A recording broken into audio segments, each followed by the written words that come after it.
She cooks nothing but chuck wagons, stew, and her name is Minerva. Ouch! She's the flower of the devoured goats.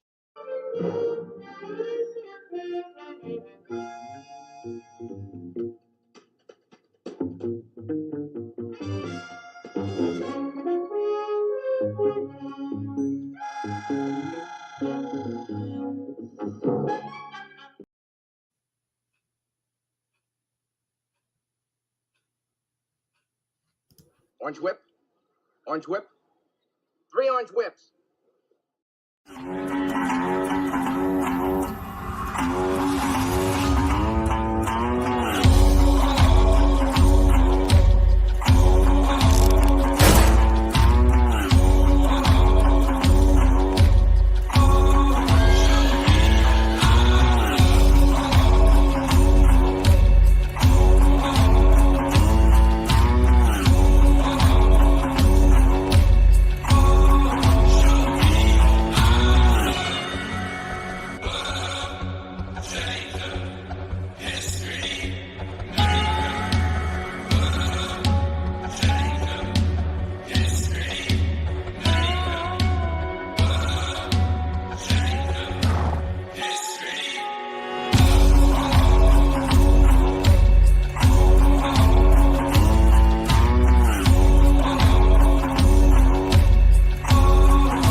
Hi, how are you? Welcome to Aaron Live. How about that? I'm early. I'm actually a minute early right now that I'm live here. I actually started 5 minutes early because I was sitting here going, 5 more minutes, 5 more minutes. I was like, just go. You know, I'm sitting around doing nothing silly. So anyway, I started and here I am. Welcome to Aaron Live. It is January 26th, 2025. I trimmed my beard because it was getting too Santa-like, and I got a little aggressive here on the chin. I think I need to have it professionally done, but I guess it could be worse. It could be raining, and it isn't right now. It's sunny and freaking cold, but it's sunny at least. So there's that. What a humongous show I have for you today. In fact, I have so much stuff I may save some of it for next week. Talking about being over prepared, but I watched a movie this week and I was like, I should probably do a review of the movie. So I threw that in there and I'm like, man, I got a lot of stuff. Strange Coincidences, have one of those this week. We're going into my flat files. We're going to talk about storytelling, which is, that's all extra stuff that we don't normally do here. And the flat files it is, but there's some, there's just a lot of extra stuff today. And I'm like, well, we'll see. I know that the Bills will be playing the Chiefs here. It's starting right now, actually, I think. So I know I'm going to lose some of you to that, but as my dad always used to say, just watch the last 3 minutes of any game and you've pretty much seen the game. And more often than not, he's right. So I will, after this show, I'll tune in and see what's up with the Chiefs and the Bills and see if it's a game, see if it's worth watching the end of it. But right now, more important things to do. We're going to talk about comics. We're going to talk about art. We're going to talk about movies. We're going to talk about everything that kind of in that artsy fartsy category that a grumpy old artist like myself can talk about, at least, and feign expertise. So, I've got down here, I got snacks written down here, but I didn't bring anything to snack on. So we might just skip that. That's not really a segment anyway. It's just kind of a thing. So let's move right to the chat, shall we, and see who's here. Maromai. Wait a minute. Did you change your, that's not right. Did you just change the not the spelling, but that like the big zero in the middle there? Is that anyway, he's saying vampires. I don't really know what that means. Stealth X5 is here. Corum says no Bigfoot. Of course there's Bigfoot. There's always Bigfoot. The pillar of this show is cryptids. And little spoiler alert, I have discovered a new cryptid, and we're going to talk about that as well as the latest in Bigfoot news across the country. Helder 6480 is here. Creative Faye says, Brian Froud is always a fun artist to cover. Sounds like a fun show as always. Hope you and the family are well. Thank you, Creative Faye. Passmaster Down, he says, Froud, wasn't he a Henson associate? And then he says, Dance Magic Dance, and post it. So I assume he's posted the link to the show, but I don't get the Dance Magic Dance. Passmaster Dance also says, I'm waiting for Bigfoot to show up and tell Aaron to stop looking for him. Oh, I will never stop looking for him unless like last week, where we had 4 cryptids scientifically debunked, and I marked them off my cryptid list. The painful one, of course, being the Loch Ness Monster. And of course, we know what the Loch Ness Monster is now, don't we? And Chupacabra it was kind of interesting, but I never really bought into that either. But Bigfoot still is very elusive. Mark Pengren is here. Pantheon. Randy Howell, all the way from Canada, says, you want to see Aaron jump for joy? Wraith 3 is so very close to 75K. So very close. And there's still original artwork.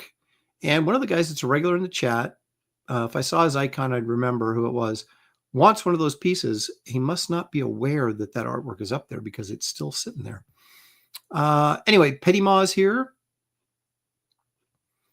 Says, watching this BS game, hate the Eagles, burning dinner, but I can't be late for Aaron. Well, you've chosen wisely because the Washington Commanders now turn the ball over like 100 times, and so you don't have much chance of winning when all you do is turn the ball over. Toshiro is here. Jimmy Owens. Hey, Jimmy. Creative Face says, yesterday I uploaded my interview with Dave Sim. We have an interview with Dave Sim. That should be interesting. Check out Creative Faye has her own channel now these days, and you can go check that out. That might be very interesting. Andy Dalliff is here. Leg Kick is here because Leg Kick is almost always here. There's Stealth X5. There's Stealth X5. Commenting on the fact that I was early today. Yeah. I'm tired of you guys making fun of me for being late, so now I'm early. Michelle Bowers is here. Thanks for joining us, Michelle. Henry Jeremick. Let's see. What has he got here?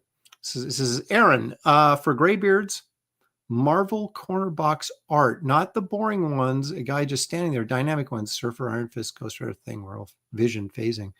Interesting. Create like or recreate or create a new box art. How about that? We should definitely have Joe Jusko on for that. Stealth X5 for $2 says hello. Hello, Stealth. Thank you for the 2. GJ Martinez. Finally, it's Aaron Live because he waits all week for Aaron Live. And here I am. I have them in a little box right down there. Lord Hinson Comic Skater is here. Phantasmagorical. That's a Bugs Bunny line. It's Phantasmagorical. Toxic Dust 13. The Evil One says it's too early for this. Too early. Too early? It's not too early. If you're just getting up out of bed now, we'll have to have a conversation. Let's see here. Evil One says Wolfman sucked. Depressing and awful design. Well, how many horror films are actually uplifting, though? But you didn't like the design of the werewolf. I'm curious now. Andy said it was okay. The reviews I've read on it were they're like 50s. It's about 50-50, positive, 50 negative. So that's generally not a great sign. I am curious as to see the makeup now. Even more curious. Fox Mulder is here. Hey, Fox. Mrs. Carruthers says, sorry I'm late. You're not late. I was early. Spaceman's here. GJ Martinez is getting fogged down there in Texas. Brian Suddenly Old is joining us. Eric M. Boyd. Did I say toxic dust 13? It's cold in Florida, he says. Well, it was snowing in some parts last week. Headless Bourgeoisie. Squeaky is joining us. Hey, Squeaky. That means Geek's in here someplace. There he is. Geek Avenger. Joseph Pantalone. Marcus Killer Group, purveyor of all things pop culture knowledge, is joining us. Oh, no. GJ's got a different opinion. He says, we saw Wolfman, gave it 7 out of 10. We also saw Nosferatu, and man, it was boring, he said. Kind of got the gist that Nosferatu is more of sort of a gothic horror, disgusting romance. Not that romance is disgusting, but in the context of Nosferatu, it's pretty disgusting. Gen X Catholic is here. It says, proud of Froud. Evil One saying, go Chiefs, but I'm here because I'm no sports fan. And that's what I figure most of you guys are not sports fans. That's why I shy away from even bringing it up. I'm not quite the sports fan I used to be. I'm not much of a fan of anything anymore. I am just freaking grumpy is my problem, and I got to get over it. Let's see here. Old Dirty Fatty. Labyrinth reference. Of course, he's referring to Brian Froud, was the designer on Labyrinth as well as the Dark Crystal. We'll look at some of that stuff. Yes, I know Labyrinth. Oh, you're saying Labyrinth reference. Someone made a reference to Labyrinth and I missed it. Oh, I see. Well, I'm only half here anyway, most of the time. So, and to be honest with you guys, I've only seen part of Labyrinth. That was Ron Howard directed that, didn't he? I don't know why I've only seen part of that movie. David Bowie's in it. What's her face? Jennifer, no, what's her name? Yeah. Jennifer Connelly. Isn't she in it? Like a young Jennifer Connelly in that? I guess I know Labyrinth sort of.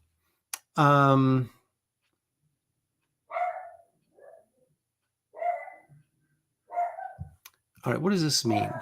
I'll be listening as I organize my 11x17 art binders. I just realized I have a full binder of Robert Geronimo's Blood Realm. Great art, not wall hangers. So much horror. Yeah, I know you've got to be careful about hanging up horror. Well, if you have kids, if you don't have kids, you probably don't care. But you also, occasionally, I assume all of us have friends or guests come over to the house. And if they're not comic book people, they just don't get it. And they think, that we're weirdos, which I guess we sort of are in a certain way. But we have very non-mainstream tastes because comics are not mainstream. They really aren't. They never have been, really. And they're, it's much smaller now. So I used to have Doc Savage prints, James Bama, Doc Savage prints hanging in our living room. And because they were all sort of monochromatic and a lot of them had a very Western sort of color palette to them. And so Southwestern, and for a while there, when we first got married, our living room was very Southwestern looking, the furniture colors and things like that. So Shelley was okay with me hanging Doc Savage in there because it fit the color scheme. But then people coming over and they're like, what is that? They're looking up there expecting to see a cowboy painting or something. And they see, Doc Savage. And so then you're explaining what Doc Savage is. And so anyway, eventually she made me take them down because it went from being a Southwestern themed living room to more of a Paris themed living room. And Doc Savage is just not Paris. So down went Doc. And then in one of our trips to Paris, boy, that sounds snooty, but we've been to Paris twice, but they were both paid for by comic conventions. So, but anyway, so we she bought some like street art, like painters that like had little booths on the street and they would sell these, well, fairly crappy paintings of Paris, but some of them were okay. And so she grabbed, I was the quality control. And she's like, what about this one? I'm like, no. And then she'd find one. I go, oh, that's not bad. I'm okay with that. So now we have fake painting French painters on the wall there now. And Doc Savage is in storage. Poor Doc. I think I have one hanging out there. And that's it. One out in the hallway. And the rest of the docs they're in frames, but they're just leaning up against the wall over there because I've only got so much wall space. What I need is like a giant barn, right? And, the studio I have right now is basically, we knocked out a wall of one of the bedrooms. And so it's basically the size of 2 bedrooms lengthwise. So it's a pretty good size studio, and it's still not enough. I have 3 drafting tables in here. I've got 4 giant flat files. I've got all that crap back there. I got books all over the place. And I really want a painting station. I don't really have room for it because I have so many other things in here. So I know you guys really feel sorry for me, don't you? But yeah, I mean, it comes down to wall space and who's seeing your prints and your paintings and your original art for what you can hang on the wall. I still get in trouble when I hang the Dark Crystal poster on the wall downstairs in the family room, which is all movie posters at our house. And because Shelley hates that movie, thinks it's gross and creepy.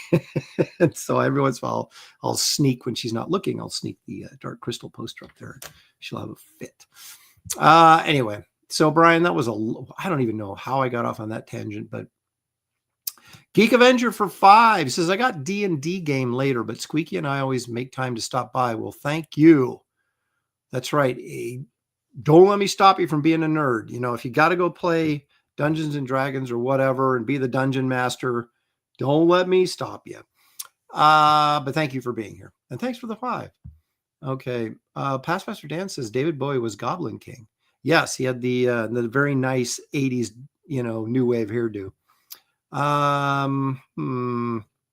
Let's see here. Doc Brewski's here.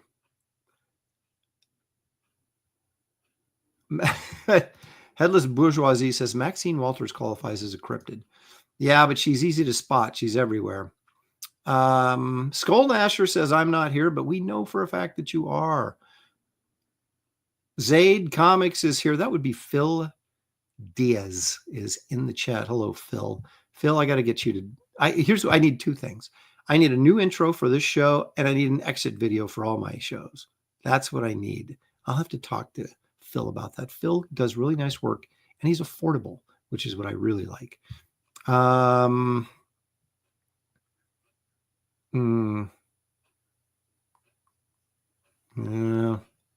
Geek. Yeah, you can't trust Andy because he does like everything, even stuff that most people would go, "Oh, that was horrible." He'd go, "That was okay," So yeah, Andy, he's not trustworthy because he likes everything, which I think is a good disposition because you're very easy to please at that point. Now, me, I don't like anything, so I'm constantly complaining, and you don't want to be that.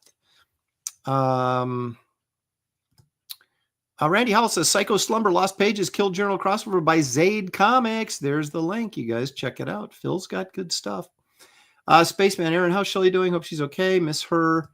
Yeah, Shelly's dealing with a lot of pain management right now. We're trying to figure out what's causing it. And so her time up and on her feet is limited. And she's trying to we babysit twice a week and with our grandson. So she has to make sure that she's actually functional for the time when we do that, which means a lot of downtime in between those times. So, but thank you. I will pass on your good wishes. Eric Boyd is here.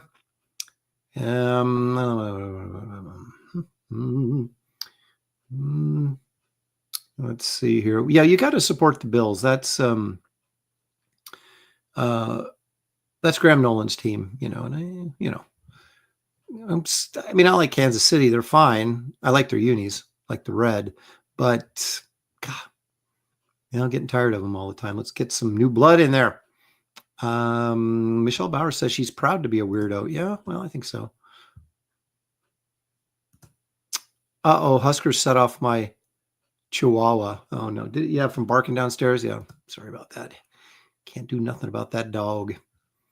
I should like line my walls with egg crates or something when I do the show, and that way when he barks outside, we can't hear it in there. Would it? Or do I have to surround him with egg crates? I can't remember. It's one of those things. Green Laser says that's a waste of wall space. Bring back Doc Savage. I know I can't have everything. She gave me the family room, right? There's nothing but movie posters up in the family room, which is kind of cool, including the Kit Carter movie poster. Just saying. Let's see here. Henry says the Doc Savage movie was bad. It wasn't great. The black and white Marvel magazine was okay. That's because Big John drew it. Byron Smith is here. Evil One says, women ruin everything. Bad taste in decorating kills me. Well, they would probably say we have bad taste in decorating. Let's see here. There's a Freak a Boogie. Metal Movies and Brewskis is joining us. How about that? Did I miss anybody? I think we got everybody. Past Master Dan says, on the news for history. See, I get like parts of stuff and I'm like, I don't even know what you guys are talking about. Randy Hall says he'll root for any team that will make Taylor Swift cry. That's pretty good. I like that. All right, so let's jump right in here and do our commercial. We have a sponsor for the show. No, it's not Taco Bell.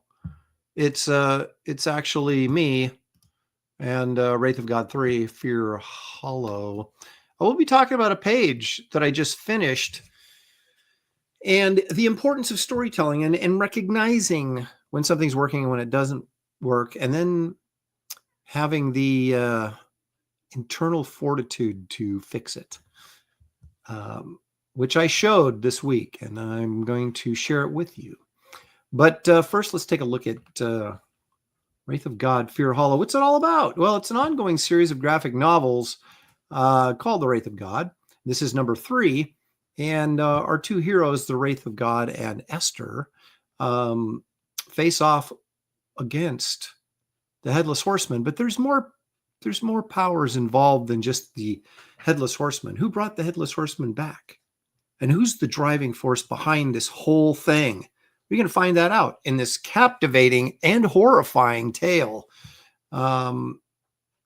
64 pages. You're guaranteed to get that. If by some chance we actually hit 100,000 on this, which I thought was a gimme when I started it, but now we're only at 74,000, only 1,008 backers. So we need a lot more people to get in there and back this book to get to that extra bonus story by David Williams. So I just had a conversation with him on the phone the other day. He's doing better. And again, thanks everyone for their support, for the, let's just say, the very difficult life situation that he has had to face and is still dealing with, obviously. But he's going to be back up and drawing here. In fact, is back up and drawing. And also will be returning to Graybeard's studio, not too distant future. So we look forward to that as well.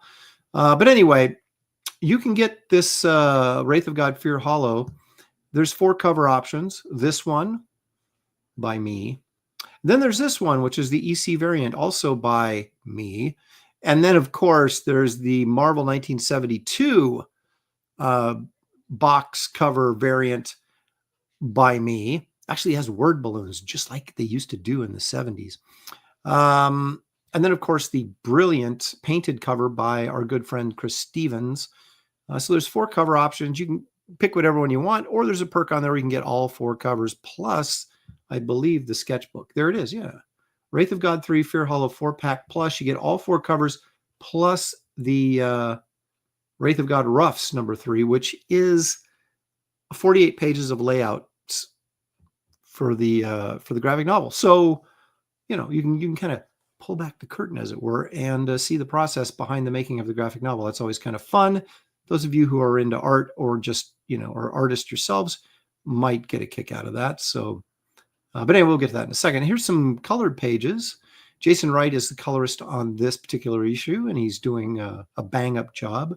So we got a witch here. We got this guy called the Master. He's also a villain, but he's very shiny robe, though. And so we start off the issue with the face-off of these 2 villain characters and what roles perhaps they play in this harrowing story. This is some of the pages from David's the Imperius origin story. Imperius is another character, superhero character in the Lopresti verse, if you will, Empire Comics verse. And but you only get this if we hit 100 grand, and we're at 70, almost at 75 right now. Can we do it? I think we can. Let's make it happen. Stretch goals right now are, of course, trading cards, and then up in the 100,000 is, of course, the backup story.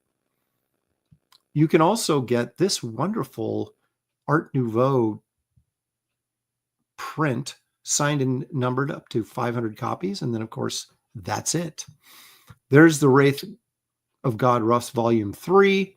Now, this is printed to orders. It is signed and numbered and printed to order. So there's only going to be like 25 extra copies, just enough to cover in case there's damage, which has happened before on these books. So if you think you're going to want this, you better get it while the campaign's live, because chances of getting it afterwards are slim to none. You can get shot glasses too. Now we've got a series of 6 going. This is the 4th in a series of 6. This is the nightclub. We've done Wraith of God, we've done Garbage Man, we've done Kit Carter, and now we're doing the nightclub. You're saying, who is the nightclub? Well, if you don't know who the nightclub is, that tells me that you have not read the Garbage Man trade paperback. You have not read Wraith of God 1 and 2. And you need to do all of those things to get yourself caught up. And that will tell you who the nightclub is. That's a kind of a cool logo. I like to say that because I designed it myself. And then, of course, you can get 3 poker chips, a little set of 3 clay poker chips, the Wraith, Esther, and, of course, Keown's Werewolf, which I will continue to exploit probably till the day I die. If you want to get back issues for Wraith of God, you can order them here, but you can also go to my website and order them, and they're shipped immediately to you. They're a little bit more expensive on the website than they are here on the campaign page, but if you want them right away, that's the way to do it. I added some original art to the campaign. This is the sticker art, the original art to the big sticker that everybody got on the Kit Carter campaign that went on your comic book box. That's been sold already. This was some promo art to this campaign. That's been sold. We still have the Lord Menace trading card art. This is 11 by 17. And then we also have this, the Mr. Midnight from the nightclub. This was one of the trading cards from the last set from Kit Carter as well. So these are the 2 pieces of original art remaining available on this campaign for the moment. So I would encourage everybody to go follow the link in the description of this video, back this campaign. It is, well, all modesty aside, this is the best graphic novel you'll read in recent times. So get on there. People seem to love it, and I think you should love it too if you don't already. And I hate talking about myself, but we got to sell the project, and it is good, and I do think you'll like it, and you should check it out and to get all 3 so you can keep up with what Wraith and Esther are doing these days. All right, so you'll find a link in the description of this video. You'll also find a link to my website if you wanted to order something from there. And there's a lot of good stuff on there, prints, some artwork, the back issues, the whole kit and caboodle. Now, of Queen Mickey suggested, why don't I put up some of my comic books that I've done for Marvel and DC, because I have literally hundreds in a closet over here, and sign them and offer them up on my website, signed copies. And that's probably a pretty good idea. I'll get my my minions right on that. But it is a good idea, and perhaps I should do that because I do have a ton. And I would love to move some of those out of here and give myself a little bit of space. So anyway, there you go. That's what's happening in the graphic novel realm of my universe. GJ Martinez says, but really, Aaron, what do you get from Taco Bell? What's your usual? I get a bean burrito, the classic. I get a chicken chalupa supreme.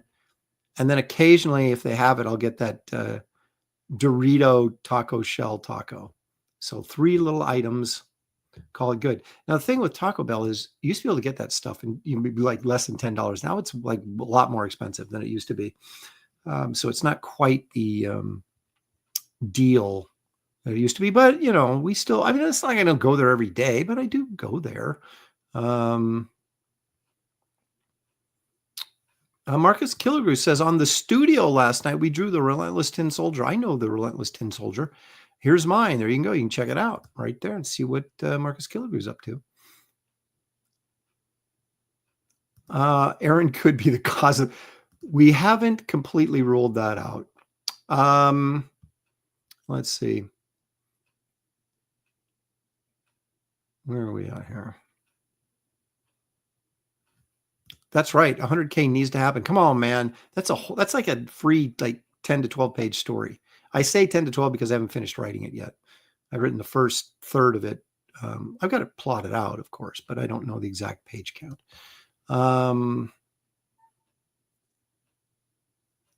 Okay. Freaka Boogie says, I ordered all 4 variants. Friggin' awesome looking stuff. Thank you, sir. Appreciate it very much. Marcus Killigrew says, Jason is a great colorist. Indeed, he is. I got more pages from him, but I had to make him, he made, didn't quite get Esther's dress color correct. So I had him go back and change that. And I haven't got the finished colors from him yet. And once I do, I'll post a little bit more. I don't want to like post the whole graphic novel, but you know, I want to keep you guys interested because there's some good stuff coming. Zaid for 10. Thank you, Phil. He says, hope you and the fam are well, Aaron. I don't know if you saw, but we just revealed the new Psycho Slumber variant by Doug Mankey. Wow. I know Doug. Cover will be available Friday on Indiegogo. We had him on our stream. Look at you go, man. Doug Mankey's a good dude. Known him for not, you know, I've never had dinner at his house, but I've known him for quite a while through the pro circuit, shall we say. And he's always been a good dude. So make sure you head over and check out Phil's campaign on Indiegogo. I want to go check that out. See what Doug Mankey did. Ronan's here. He says I should put up on my campaign. I should sell Graham Nolan's signed Wrath of God Blu-rays.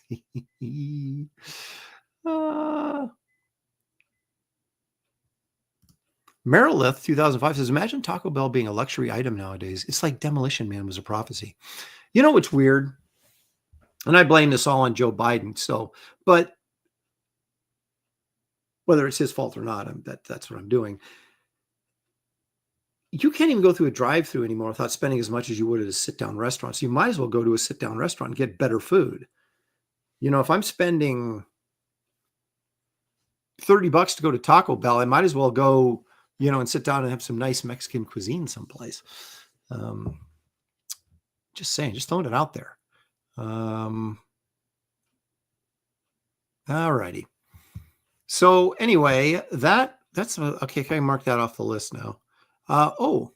Let's not forget, we do have features on this show. And the very first one is one of my faves because I don't have to do anything except push a button. It is, of course, the Frazetta image of the day. Let's check it out and see what Frank has for us this week.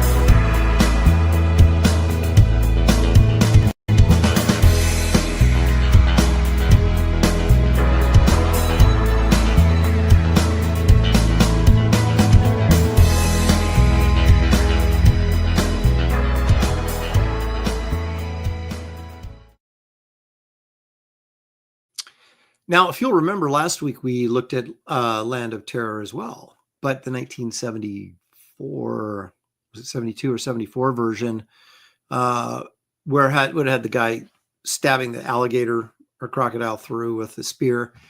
I mean, it's fine, but I like this one way better, the one we just looked at. Now, I'm always kind of confused, and I guess if I actually did enough research, I would know this, but it almost looks like watercolor, but I got to believe it was probably Frazetta really thinning his oil paints down. So you're getting more of that stain look as opposed to the thicker, richer color that he got later. But I like this cover. I like the female figure on the cover in this one. I just like the pose. I like the weight distribution of I just like the figure. The guy is, but I do like the girl a lot on that, as well as this just bizarre mix of, you had a T-Rex in there and a woolly mammoth and then saber tooths and then some, big tail of some weird underwater creature swimming there. Nothing like a good old Pellucidar book by Edgar Rice Burroughs. I need to go back and read some more of those. Only read one, Back to the Stone Age. I should start from the beginning. I've been so focused. My Edgar Rice Burroughs reading has been almost entirely focused on John Carter of Mars, but I've read most of those at some point in my life, and a couple of them recently, like in the last 5 years. I should go back and kind of revisit the Pellucidar series because I enjoyed those. I do enjoy a good caveman, dinosaur, cave babe, heroic dude saving the day kind of adventure story. So maybe that's where my free time should be spent a little bit. Maybe I made chili yesterday. I didn't put bacon in it though. I did think about it. Will that help it, or will it set it so far off course it might be weird? I didn't know. Paul Taylor's here. Our resident biologist says, I know I've read Canter of Pellucidar and it's good. Okay. There you go. I have not read any of them, like I said, except Back to the Stone Age. And the lead guy in that was some German dude. It wasn't Tanner. It wasn't like the original. So kind of like a Fighting Man of Mars is not John Carter. So yeah, I'm going to go back and read those. I am. Gosh darn it. I've got them. I've got them all sitting over there. I even got some of those 1964, the one we just saw, those little tiny digest Ace paperbacks. I have some of those too. They seem like they should be worth money, but they're really not, $10. That's true. Bacon makes everything better, even bacon. That's right. If you have 2 pieces of bacon, it's certainly better than just 1 piece of bacon. John Porton keeps pushing for the weekly Lopez and Malin show. It's a must.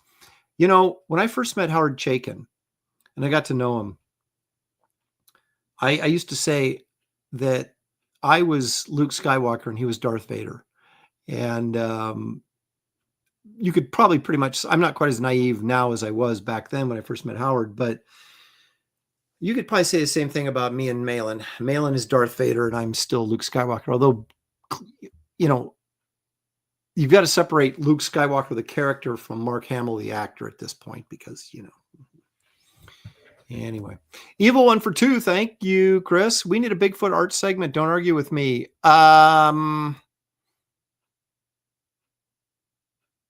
You mean like me drawing Bigfoot or me just showing you my Bigfoot art, or both?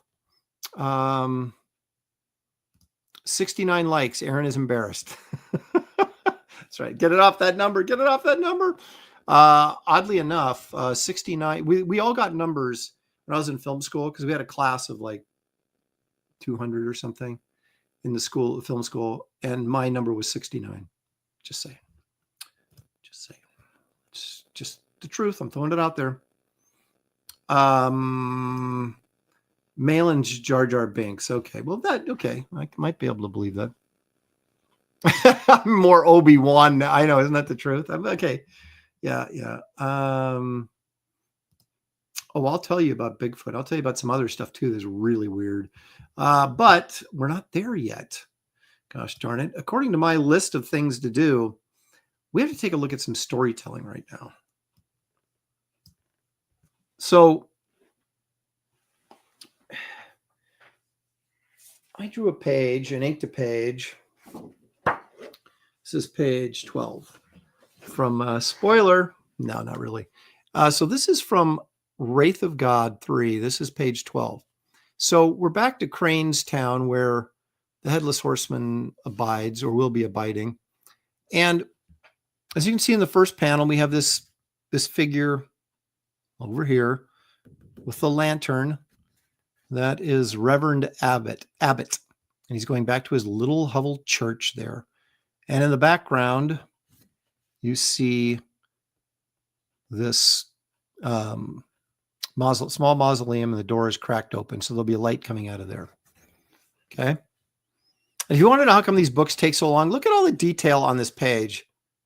And it's really kind of a nothing page. And it took me forever, but I'm just saying. Okay, so here we go. Originally, the storytelling on this went from, so we have panel 1 where he's approaching the church. We set everything up. Fine. Okay, then he's sort of looking at the mausoleum here, right? Because the light's on and it shouldn't be. So he's kind of making his way through the graves. Then he comes upon this grave right here and this empty, it's been dug up and you can see the casket's empty, right? And this is the grave of the Hessian, the Headless Horseman, right? So then we have his reaction. Oh no. Okay. Now, where's the problem? The problem started right here because the last panel on this page was basically this. It was bigger though. It took up this whole bottom section. And it was him walking into the mausoleum and we find the witch with the head of the Headless Horseman right there. Okay. And there's blood on the table. Why is there blood on the table? You'll find out on the next page, which I'm not going to show you.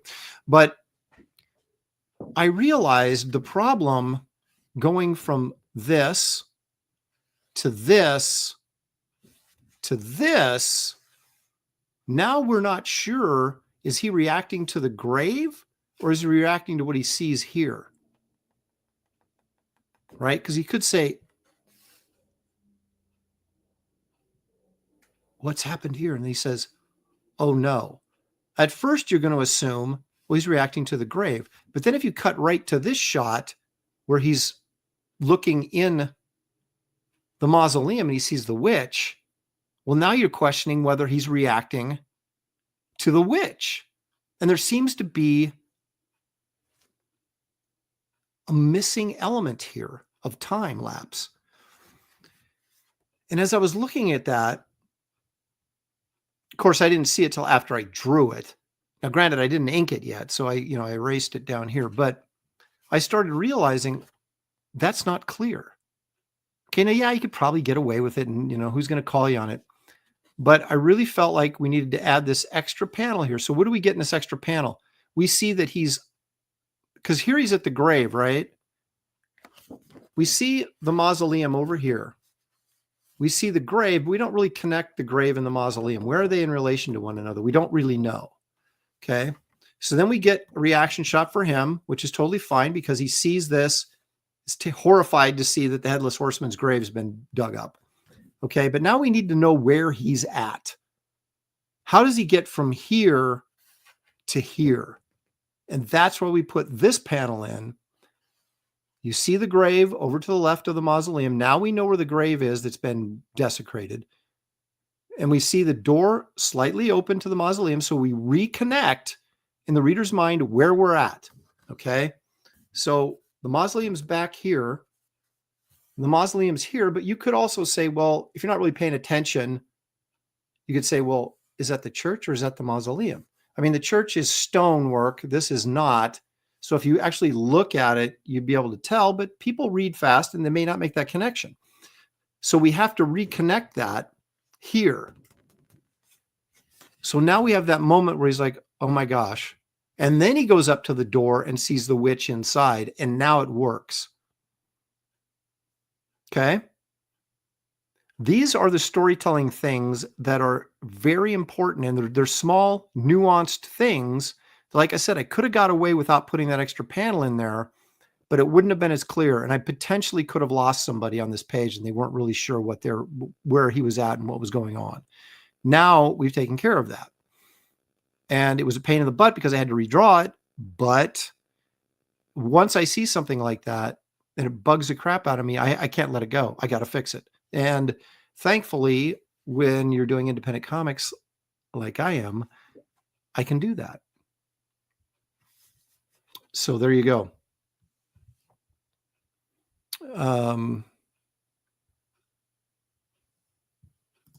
David says, looks like you went out of the lines, Aaron. Start over.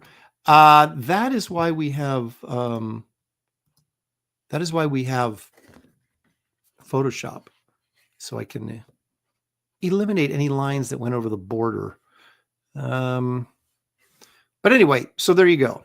That is a basic element of storytelling. Clarity, after film school, clarity became extremely important to me. In fact, it became more important than making your page look cool, like Image was doing. Now, people respond to that much more than they do clarity, but I thought, you know what? I'll let my drawing do the talking within the confines of the panels and make sure that the story is clear. You should be theoretically able to read a comic book without any dialogue in it and be able to follow plot-wise what's going on.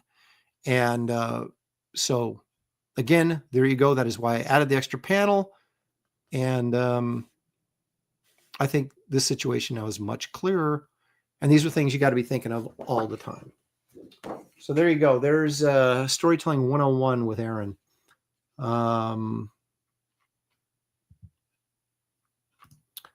You could have just explained it with overly verbose narrative captions. Indeed, I could have. JG Martinez says that first panel of the mausoleum is incredible. Thank you, sir.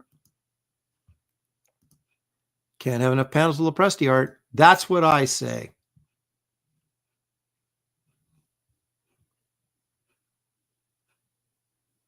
Let's see. We're making Monty Python jokes about the witch.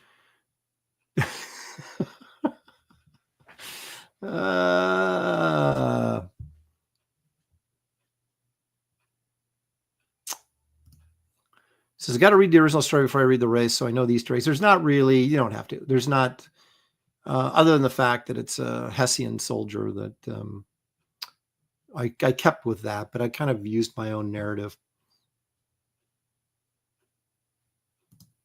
Blue Boy still really upset that Trump won, but celebrating by selling his original artwork. Look at that. Sold 3 oils this past weekend and gained a new commission. Good for you, Blue Boy. That's it's impressive. Nice work. Where are the happy little trees? John says. Okay.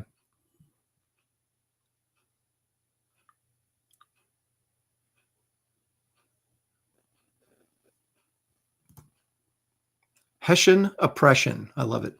It's Hessian, right? It's not Hessian. It's Hessian.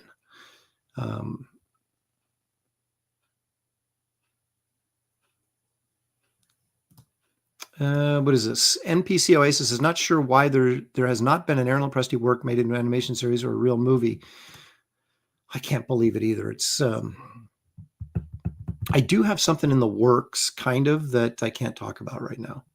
I probably shouldn't even have said that, but we'll see if anything. See, because stuff like this, it always sounds good when you start talking about it, but then how often does it actually ever really pan out? So we'll see. Paul Taylor, who's a biologist, says, I'd say Hessian. Hessian. Mm-hmm.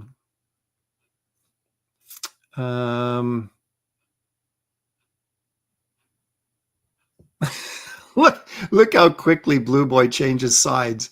Hit me with a Trump dunk. Yeah, Dems lost, but my 401k is up. MAGA, he says. That's good. David, where is it? David says Hessian. See, no one knows. Okay. Anyway, so that's a little storytelling 101, as I said. So now, all right, let's do a little movie review. Why the heck not? Okay. This couple days ago, I saw this movie. And quite frankly, if it hadn't been on, I was cooking dinner and I had to watch something and it was the only thing on, I probably would not have watched it. This is called Wolves, and it's on Apple TV, I think. The long and short of it is George Clooney and Brad Pitt are both fixers or cleaners.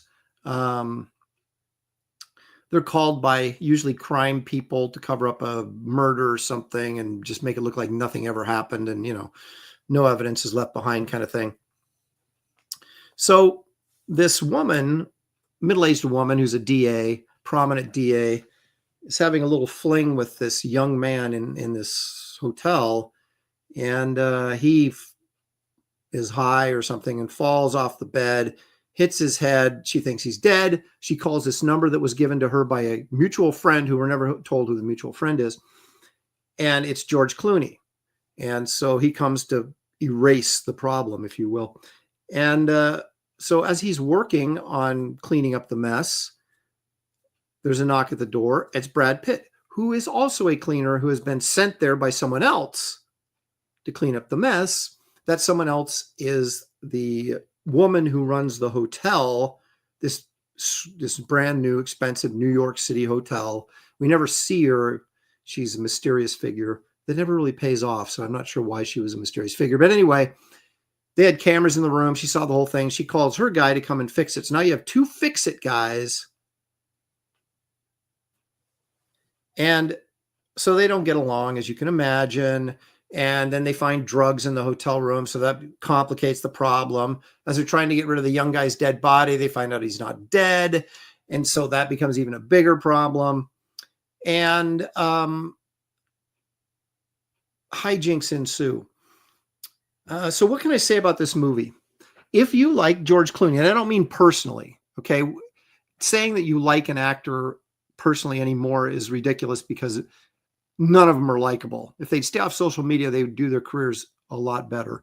But if you like him as an on-screen personality, if you like Brad Pitt as an on-screen personality, their repartee, their back and forth is pleasant. It's fun.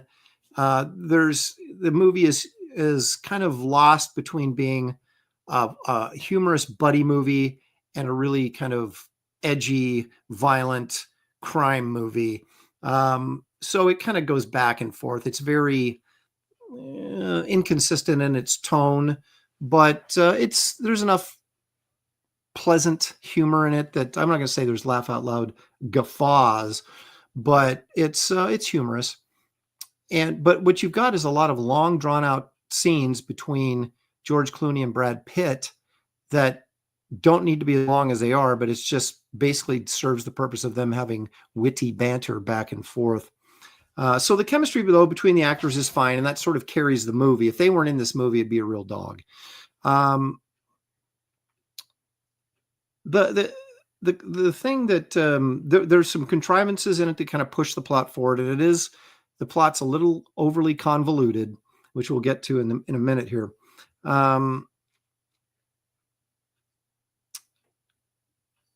These two guys, very much like Pretty Woman, where you have the prostitute with a heart of gold, we have two cleaners, two guys that have killed people before and all this kind of stuff, that have hearts of gold. Why? They show this kid that they thought was dead, that is now alive and now has the drugs, and they have to get the drugs back to whoever owns the drugs, or they're going to be targeted, they feel. So, but they sympathize with this kid for some reason, who's really nothing more than annoying. Although he does show sort of hero worship towards these guys, but he has to return the drugs. They both know he's got to die because he can't have any witnesses. But it cracks me up that this is like a Cary Grant movie. George Clooney is kind of like Cary Grant. Cary Grant actually was a really good actor, and George Clooney is good. He can move back and forth between drama and humor pretty well. If you ever seen the Coen brother movies he's in, he usually plays an idiot and does it quite well. And but it would have been nice to see these guys sort of play against type and actually not have a heart of gold, because if you work in the underworld and you work for crime bosses and you're killing people, why would you can't have a heart of gold. How could you possibly even exist in that world, right? So it's kind of a little silly. It doesn't really make sense. They don't really rationalize. If there was no rational reason why they would, be sympathetic to this kid that might benefit them, then maybe I would buy that. But they're just really good guys down deep, even though they're killers. And Spaceman says Clooney is no Cary Grant. No, of course he isn't, but he's in that same sort of vein. So it's kind of like there's elements of Butch Cassidy and the Sundance Kid in this, which of course Butch and Cassidy and the Sundance Kid were both very likable outlaws. And they're trying to go for that here. But the ending, when it all sort of comes together, they kind of come to this, like I said, it's a very convoluted plot. And when they come to the end, I don't want to spoilers, but when they come to the end and they start realizing what's been going on, they're like suddenly this rapid fire dialogue. They're talking over each other. Like each of them has a piece to the mystery and they both have figured it out at the same time. They're telling each other really quick. The problem is they're talking so fast and over each other. I'm like, who? What? Who is that? How'd they get what? And so even though in a general sense, you can follow what's going on, in a very specific sense of why is not really clear. And then of course the ending is practically, it's exactly Butch Cassidy and the Sundance Kid. So if it didn't have George Clooney and Brad Pitt in it, I'd say it was a fairly reasonable TV movie. But other than that, I'll give it a 6 out of 10 simply because I like the repartee between the characters. But the movie itself, passable, very passable.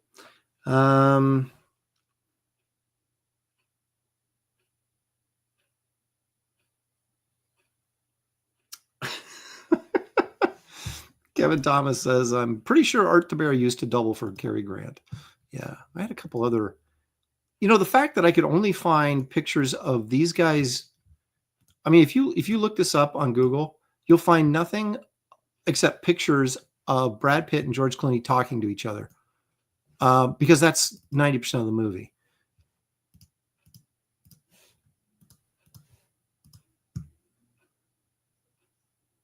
This is the exciting part right here. So anyway, I was sitting on my couch. Didn't cost me anything because we already have Apple TVs. But I don't know that I would go and pay to see it. Okay, so that was on my list. I wanted to get that off my chest because I don't see that many movies these days, and I thought, well, let's talk about this one. Alrighty, but now let's go back to the golden age of comics, my friends, and start looking at some covers by some of the greats. And let's do that right now.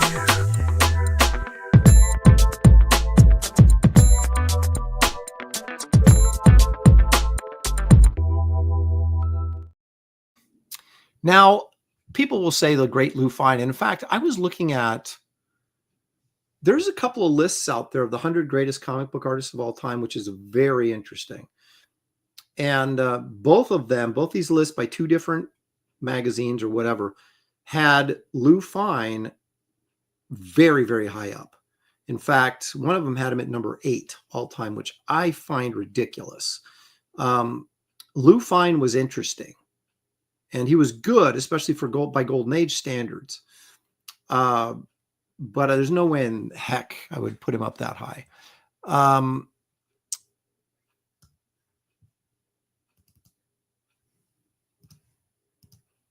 Oddly enough, he kind of looked like Steve Ditko. So there's a young Lou Fine wandering around New York in the cold.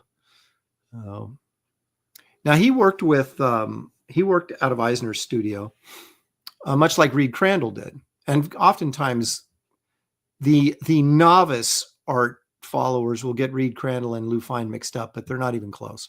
They both very refined artists in their inking techniques, but Lou Fine's anatomy is way wonkier, where Reed Crandall's is usually spot on. So let's take a look at some of his better covers. So working at Eisner's studio, and they fed, of course, like Reed Crandall, into quality comics. So most of these are going to be quality comics books. Now, this is National Comics with good old Uncle Sam. I do like this cover. In this issue, Uncle Sam, America's greatest character, along with Sally Ono, Quicksilver, and of course the racist Kid Patrol down there at the bottom.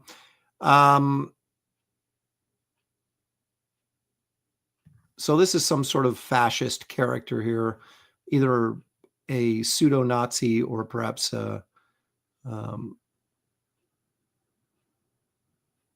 what's his face from Italy at the time? I can't remember. Representation of something like that. But this is actually, in terms of anatomy, this works pretty well. Nice and dynamic. This big hand sticking out here, big character. Uncle Sam's shoulder roll is not quite right. But, you look at these guys, the anatomy's there, but it's a little weird. And it just depends if you like that or not. Now, that's one of the reasons why he's so popular, is because his anatomy was so weird and yet palatable, shall we say. So that's why this is what makes a popular comic book artist, is that combination of a weird style, but yet still highly drawn and dynamic. And look at this Ray character. This isn't a cover, obviously, but I wanted to bring this up because we're talking about style. You can see the refined sort of inking, is really nice. But look at how rubbery this leg is here. But this hand is great. Look how this rubbery leg here and this hand right here is great. This hand is great. Just the anatomy is just a little funky. Look at this guy in the lighting. These faces are so expressive. It is really, really good stuff. But it's like, his torso's too long. And I mean, if you're going to get exact, right? But it's also that uniqueness that kind of makes his stuff, Lou Fine's stuff, so cool. But because I tend to be more a slave to reality, which is my biggest problem as a comic book artist. I wish I was a little bit more nutty like these guys were and stretch that anatomy, but I don't think they were purposely trying to do that. I think that's how we saw things, right? And as Neil Adams once said, it's your flaws that create your style. I think we talked about that on the Professionals actually on Tuesday, and I think that is true. Now, this is it's not one of my favorites, but it's one of his more famous covers from Mystery Men #3. He's got a damsel in distress over his shoulder. And overall, fairly well drawn. There's not much there because it's so close that you're sitting there and say that anatomy's weird or whatever. And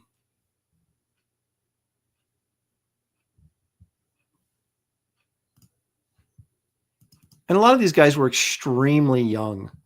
Like they could have been 18, 19 years old. And if that's the case, then it speaks of how great they truly were when they were doing this kind of work when you're, 18 or 19 years old. I certainly wasn't.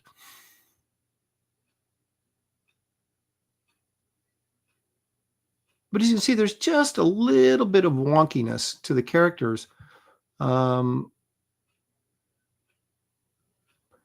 And not sure I'm in love with a lot of the costumes here. If they better hope they weren't fighting crime like in New York City, because these guys running around in underwear and capes, nothing else. It's pretty cold.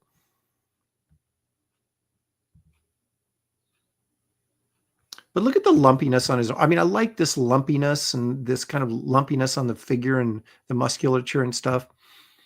It's just that there's just a little bit of awkwardness, like in the way this torso moves, and that just needed more refinement. And he probably did it later in his career. But again, this is very early.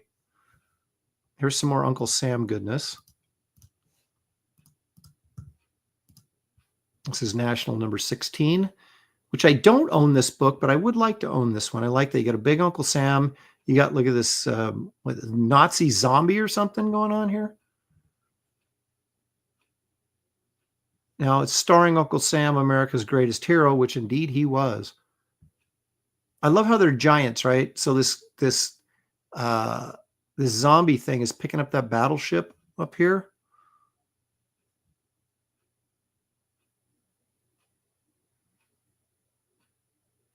But again, two big, strong central figures. You know, that always gets my attention. Someone says gives an Angel Medina vibe. That's Evil One says that. Yeah, Angel Medina has that. Yeah, I would agree with that. This is one of his more famous covers. This is Hit Comics, also from Quality Comics. Hit number 7. That's the Red Bee with his see-through plastic arm sleeves on his costume, but at least he's fully dressed. So you got a bad guy in here. Got the skull back there. You got the damsel in distress tied to the skull. Nice. Just a nice, strong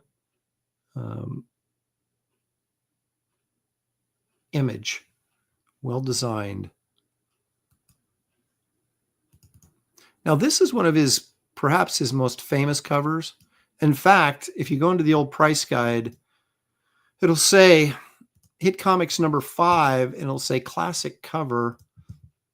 It's not my favorite cover, though, but it is a classic cover for whatever reason. But this is the Red Bee again, as you can see with his kind of see-through plastic sleeves, I guess. And but again, look at, I kind of like this kind of rubbery legs he's got going on. I kind of like that.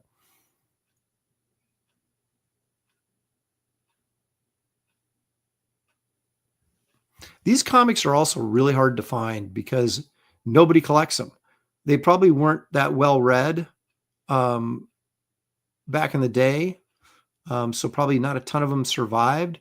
But then nobody's really after these books either because they don't have any characters that are contemporary characters that people are like, oh, I want to get that. Other than, I guess maybe Doll Man, and some like Human Bomb and Phantom Lady and some of that stuff was salvaged by DC, but they never really have done much with it anyway.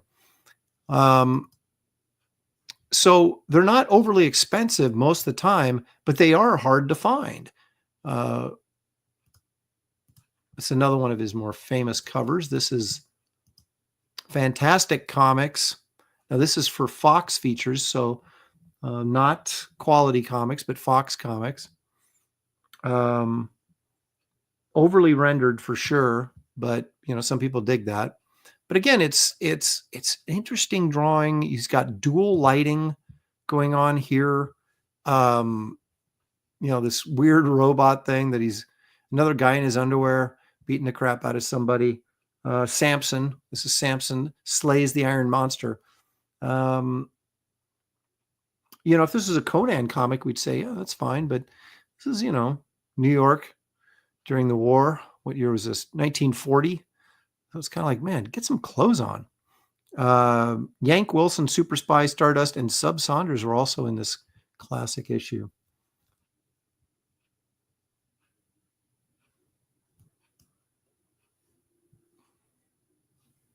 But it's a good cover. Now, here's his two most famous, in my opinion.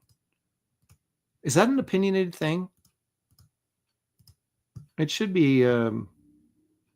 I don't know if there's actually a list that says, oh, this is his most famous cover, or how you'd even determine that. But certainly this Hit Comics number 1, again, the Red Bee on the cover. Nice figure work here, all the way around, really. Nothing that feels, wonky or weird. Just really well drawn and designed cover. Again, you have your big figure in the foreground. I don't know about his red and yellow striped pants. Not sure what's going on there. But, you got your boat in the background with the villains shooting at him and him in the foreground. This is a really nice composed cover.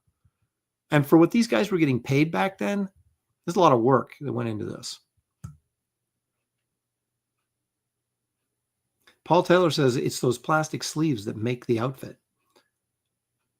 Headless Bourgeoisie says, did his gun shoot bees at people? No, they shot stingers. Don't you know? Yeah, they were, I think the mandate for these guys was we need colorful costumes. The kids like the colors, and they would just go nuts. The red bee opened fire. ... Well, okay.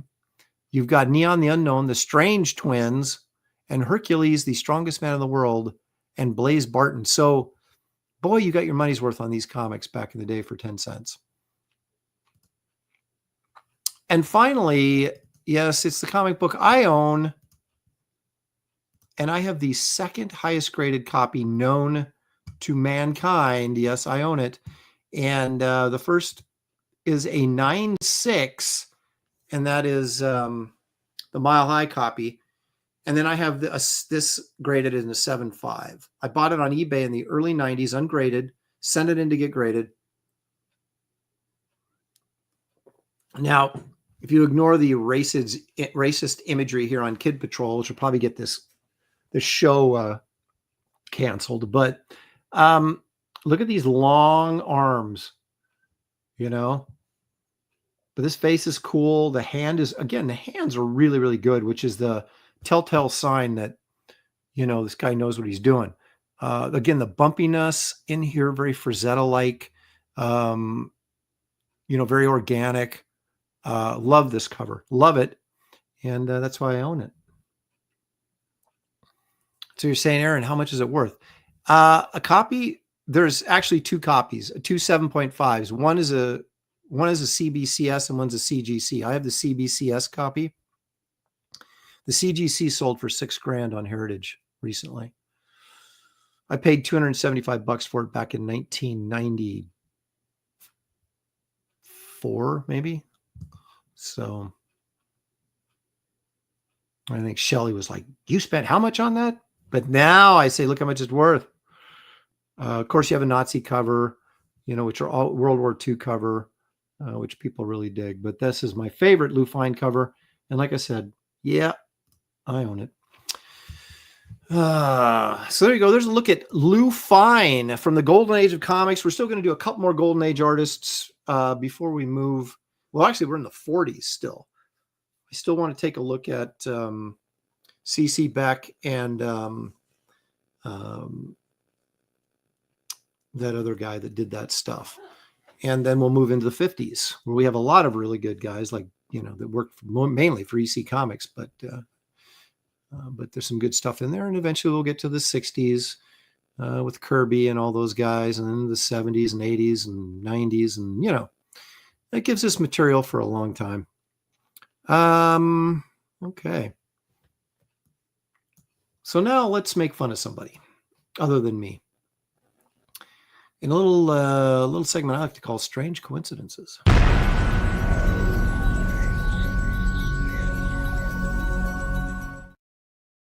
Yes, very strange coincidences.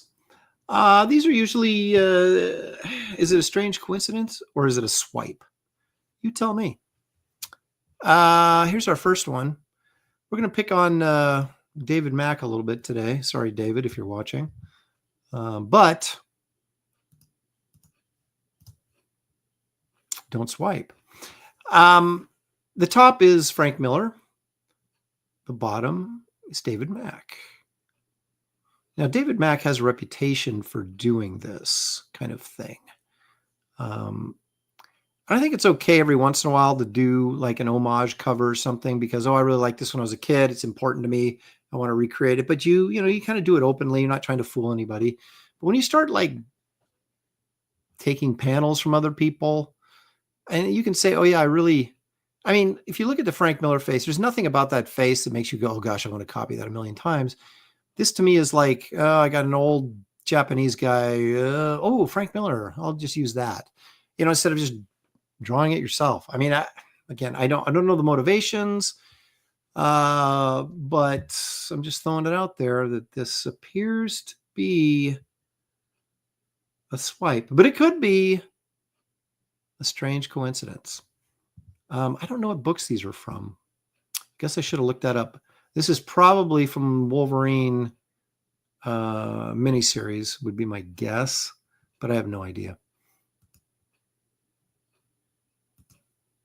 So you say, okay, well, Aaron, okay, whatever. But then here we have a David Mack Kabuki cover. So we got Alan Davis drawing over here on the left-hand side. I don't know, that's probably from Excalibur. And then you got a Kabuki. And boy, oh boy, that's awfully close. I mean, it's if you look at her shoulder and her bust line and her rib cage, it's identical to this Kabuki. And this is clearly is not a strange coincidence, but a swipe.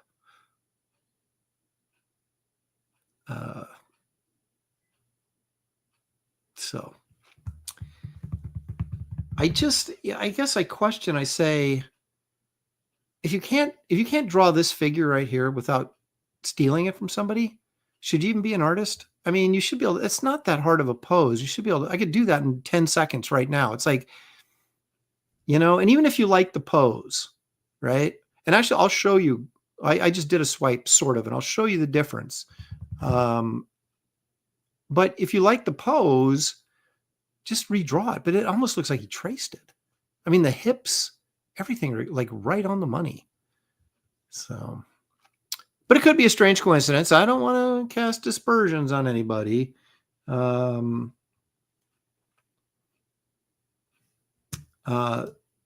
That is true. Don't swipe Alan Davis. You'll never beat the original.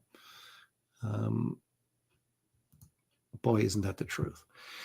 So anyway, it's a little topic for discussion. I've never been a big fan of swiping unless it's intentional to pay tribute to someone or an image that someone created. If you're just trying to be lazy and take something because it's easier than doing it yourself, I don't have a lot of respect for that, and I don't have a lot of understanding for it. If you're an artist, draw it. If you're, and I'm not saying that David Mack or anybody else like sits there and just traces everything they draw off other people, or has to go and look for reference for everything they draw because they don't have any creativity in their own mind to come up with poses or whatever.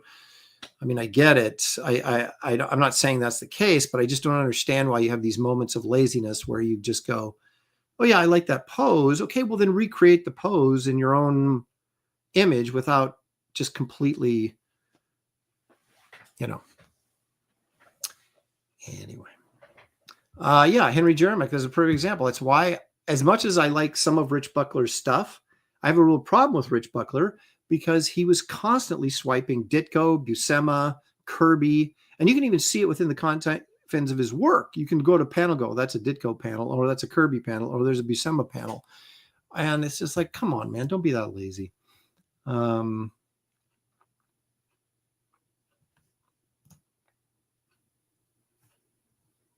homage. I just did one for a guy, a cover. He wanted me to, I shouldn't say because he hasn't announced anything yet, so I probably shouldn't say. Well, let's say you do, well, I did a Stranko cover and people think I swiped from Stranko and I didn't. I created a new cover that I tried to make it look like Stranko and had drawn it on Deadpool -1. So that's not really an homage. That's an homage to Steranko, but it's not an homage to a particular drawing. I'm trying to think of a cover swipe that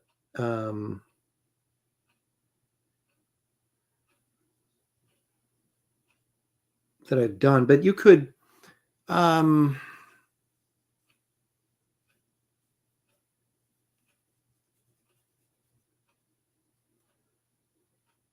I have no answers for you.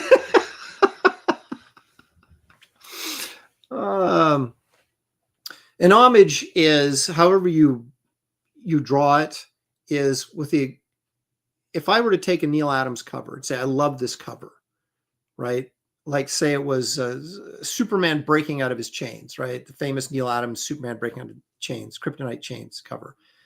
But let's say I did the exact same pose. I'm not tracing it, but I did the exact same pose, but made it my superhero, right?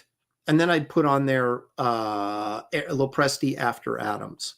So that I was basically, so everybody, I'm not trying to fool anybody. I know I swiped this from Neil Adams, but I wanted to kind of homage this cover because it was like one of my favorite covers when I was a kid or something, right?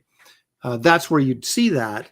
And it's always proper to kind of like, if you're doing a direct ripoff or swipe for that particular reason, to kind of like give credit where credit is due. But again, it's not just because, oh, I like that pose, I'm going to steal that pose. It should be, this is an iconic image or cover that I kind of want to pay tribute to the guy who inspired me or whatever. And you do it like that. Just saying. Yeah, well, I was actually trying, it wasn't a senior moment because I was trying to think of something that I had done and I couldn't think of anything that I'd done where I'd swipe somebody purposely like that. But I know that I have. I'm like, oh, look at the,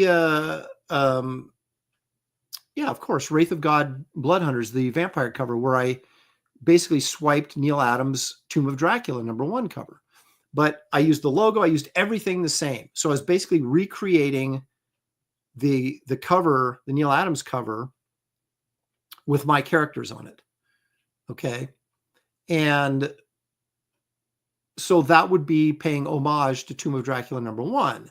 Why did I do it? Well, because it was a vampire story. And I thought, oh, wouldn't it be kind of cool to do a variant cover that's an homage to Tomb of Dracula #1? Now, I didn't sign it Lopresti after Adams because it wasn't exactly the same, although it was really close. But it was also, I wasn't fooling anybody. Everybody knew that was Tomb of Dracula. And I even advertised it as the Tomb of Dracula variant. So I wasn't trying to get anything by anybody. It was clearly a homage, a swipe of Tomb of Dracula #1 for the purpose of paying tribute to it and also for the cleverness of trying to figure out a way to do a variant that people might find interesting. So there you go. There's an example right there, Angela. No senior moments for this guy. And Green Laser's like, sure. No. She says, I love your Tomb of Dracula homage. I have it hanging on my wall. See, and it's I'm not trying to get away with anything. You know, I'm not. That's exactly what it is, and everybody knows that's what it is. And so there you go. You don't criticize someone for being upfront about it and having a reason for why they're doing it, you know. So anyway, I mean, I don't know. Neil might have been offended. I don't know, but not now. He wouldn't be. So, okay. Now let's take a look at something else that goes along the same lines. And we have to dig deep. Well, not deep. It's actually sitting on top of my flat file.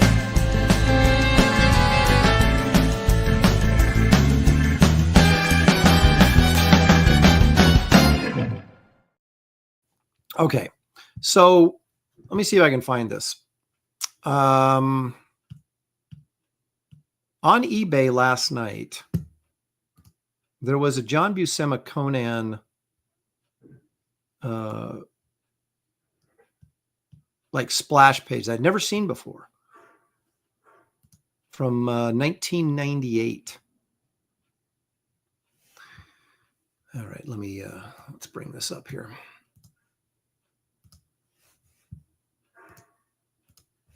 And I was foolishly thinking, oh, maybe I'll bid on this. Okay, so here it is, right?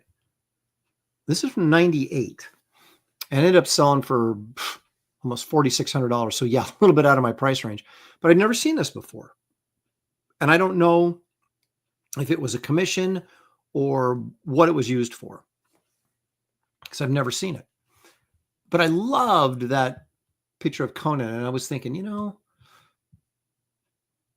Buscema really had a grip on Conan. So I thought, so it kind of inspired me a little bit. And I was like, well, you know what? I'm going to draw like a Conan piece just for fun. Because I love that sort of energy, that looseness that's there, you know. And I thought, I'm going to kind of play with that a little bit. So you look at that, and I drew this. Now, as you can see, it's kind of the same pose, you know. He's got the shield. That shield's a little small, isn't it? I'll make mine big in a second. The legs aren't the same, but the pose is kind of the same, right? And it's because I saw this and that kind of inspired me. So I sit here and kind of drew it, but I drew it in the opposite direction. And I wasn't looking at Buscema's when I drew it. Okay. But so I went ahead and did this. And then I thought, I'm going to paint this. And I think I am. So this I did. I'm going to, but you can see I kind of swiped it, but I kind of didn't. I mean, it's not the same thing, but it is based on the same thing. It was inspired by the same thing. So, Art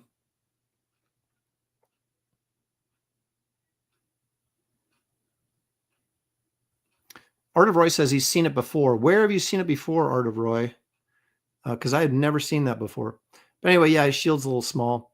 But anyway, so yeah, I was kind of messing around, and I did this, and it's obviously based on that Buscema drawing, but it's not the same thing, but it is similar. So there you go. That could be, I guess, that to me is an okay swipe, because it's like something's inspiring you, but you're not trying to copy it necessarily. You're trying to kind of do your own version of it. So anyway, and it was, 11 o'clock at night last night. And so there you go. That's what's in my flat files. Will I get around to painting it? I hope. So there we go. Do it. Not a swipe. Inspired for sure. Victor says sell it as a counterfeit. Okay, when is this going to auction?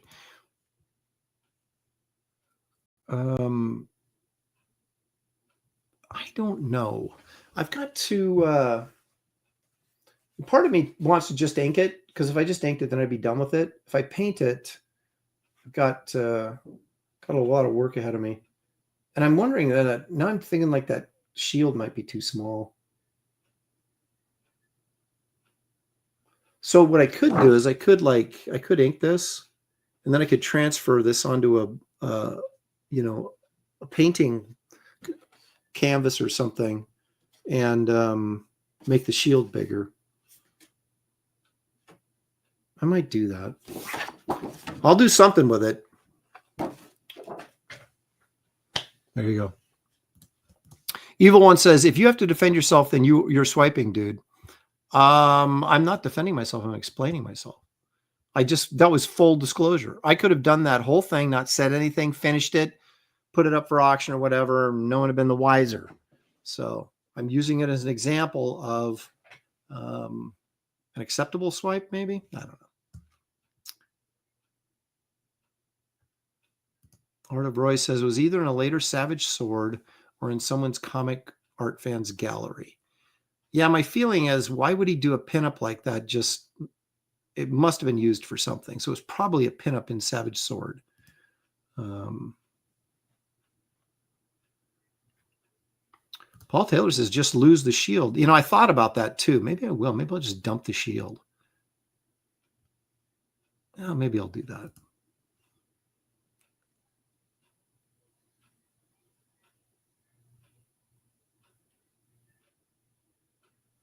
Kikiro is like the difference between a replica and a counterfeit. Oh man, I'm never gonna live this down. All right, but anyway, there you go. I've full disclosure that sometimes you see stuff and you go, oh yeah, I really like that. So you kind of take from it, but try to make it your own, so you're not being a complete swiper. Okay, let's take a look at someone who I assume is not swiping. At least I don't think he is. It's Brian Froud. But I got to run my intro because I actually took time making it, so I might as well run it.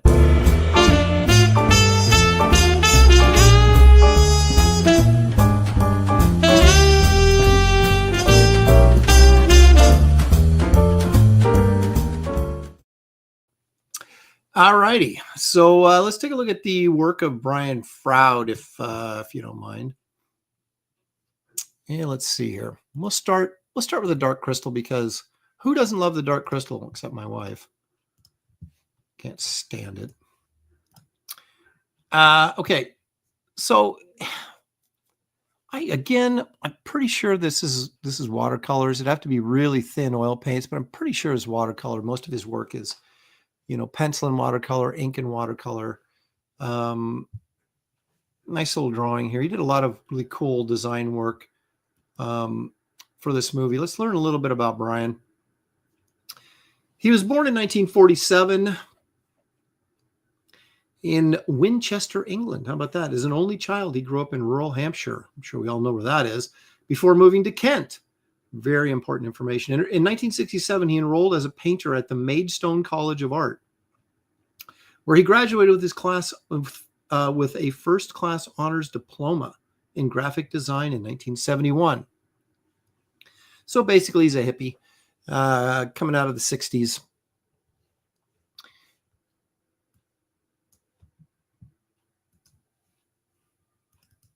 Here's another great piece from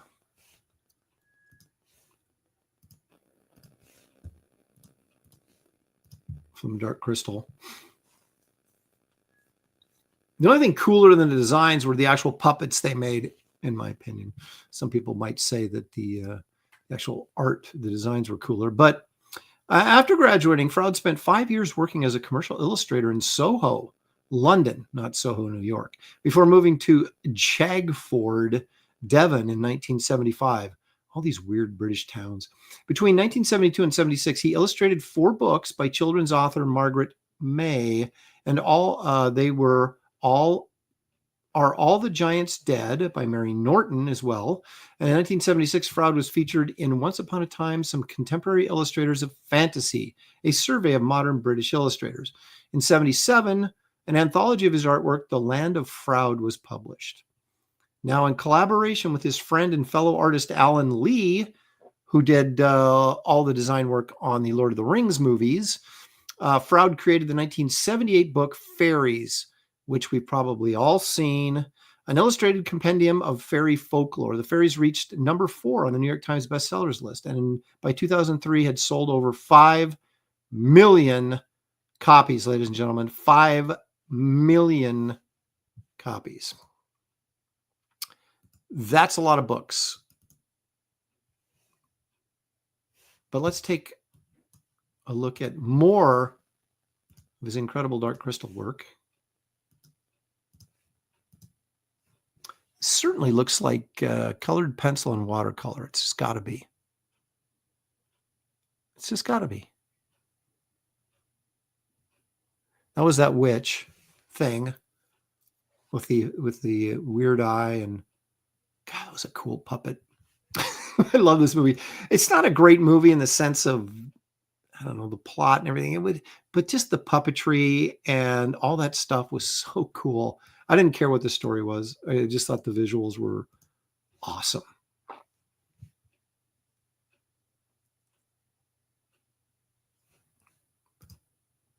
It's AI, Aaron. Maybe the new one is, but the old ones were not. The movie from 1980, was it 82, 81, somewhere 83, somewhere in that neighborhood. That was not AI. That was actual puppets made by Jim Henson. So don't give me that crap. So Froud's artwork in Once Upon a Time and The Land of Froud brought him to the attention of Jim Henson. See, here we go. Who sought out Froud to collaborate on his all-puppetry film, not AI, The Dark Crystal. Froud served as a conceptual designer of The Dark Crystal, released in 1982. Okay, there you go. The same year as concept art for the film was published in the companion book, The World of the Dark Crystal, which I also own and is really expensive now because it's out of print, and I think it's worth a couple $100. Froud was also the conceptual designer for Henson's next feature film, here it is, Labyrinth, released in 1986, as well for the pilot episode of Henson's television series, The Storyteller, which first aired in 1987. He went on after that to work on a Japanese animated film, Little Nemo Adventures in Slumberland, as a visual consultant. He also, the 2000 American animated film, The Life and Adventures of Santa Claus, he worked on that. P.J. Hogan's 2003 live-action film, Peter Pan, the concept artist for the 2016 Disney Pete's Dragon. That would have been a remake, I assume. Froud returned to working with Henson as a primary conceptual designer for the 2019 Netflix series The Dark Crystal: Age of Resistance, a prequel to The Dark Crystal, which I also saw. He also teamed up later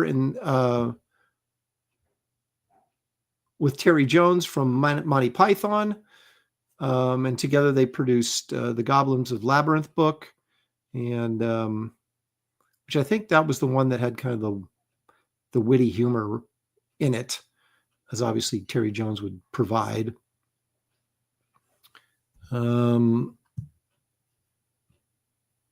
Anyway, he's gone on to work on stuff and other books and so forth and so on, all being the foremost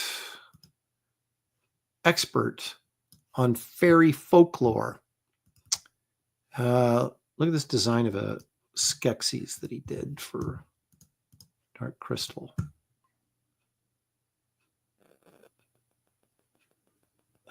Awesome. Awesome. Might have one of these sketches. Probably cost me a fortune now. Now, the one thing that's interesting about his work to me is he's one of those guys that I think, and I don't know him at all, I've never met him, but seems to be like, maybe he actually believes some of this stuff. There's this weird sort of, I mean, his illustrations are just a little bit dark on the dark side. So there's that sort of like weird, mystical, dark fairy world, that he seems to be like completely immersed in. And I don't think he believes in some of this stuff, but I wouldn't be surprised if he believed in some of it. This is a cool drawing, though. This trees, I mean, the amount of work that goes into this. You get this kind of goblin tree dude coming up out of here, and you got the knight down here. Very cool. And see, this is another one. This is, I don't know, it's just something inherently unsettling about his work, to me anyway. It's like, I don't see it as really fun. I see it as kind of like a serious work about weirdness. Well, when I do like this type of escapist fantasy, there's more fun adventure in it. This is, I don't know. Look at these little dudes here. They're kind of creepy. It's just weird, but cool nonetheless. I'm not saying it's not cool. I'm just saying that a lot of his stuff and the muted palette, there's not a lot of color. All very monochromatic.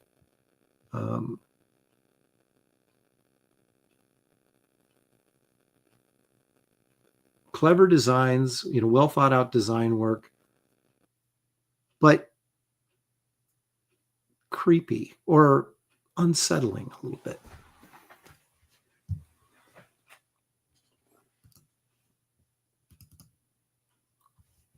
This is from a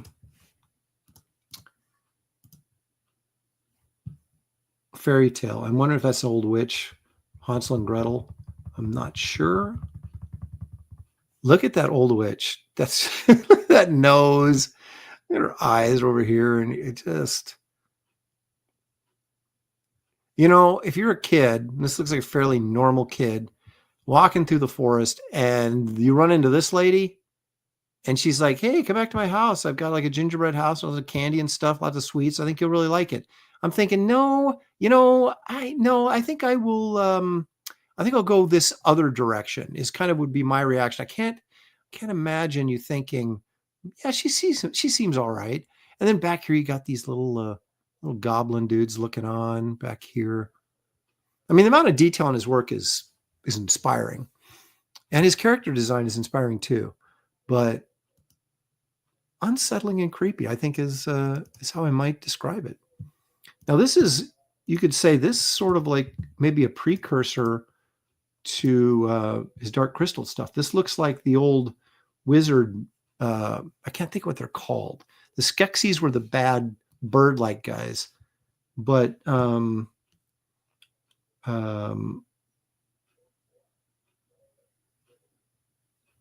Creative Phrase says it's from his troll book.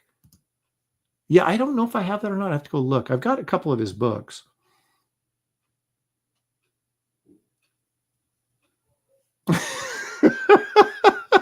Does a great job illustrating trees, and he probably smoked a lot of trees too. I'm sure he probably did. Yes, I mean they've got their whole little fairy and troll business, you know. I've always been a fan of his stuff, though. I'm not trying to criticize. What I'm saying is that there is a sort of inherent sort of creepiness to most of his work. Maybe creepiness is too strong. Just the unsettling, I think, is probably the best way I like to describe it. Really cool, though.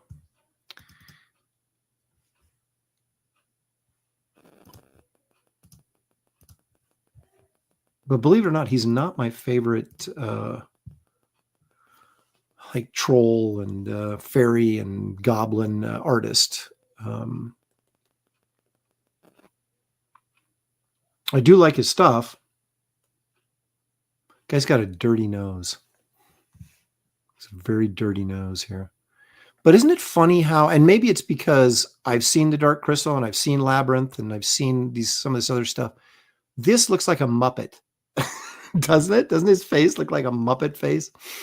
But I love how well this kid is articulated down here and the stonework and everything. He does a better job on this of getting separation from your foreground and background elements. A lot of his stuff just kind of bleeds together. Kind of the Mike Kaluta effect. I think Kaluta's stuff, a lot of it just bleeds together and doesn't get the separation it needs sometimes. This, he did a fine job with that. But I just love the detail of the costume.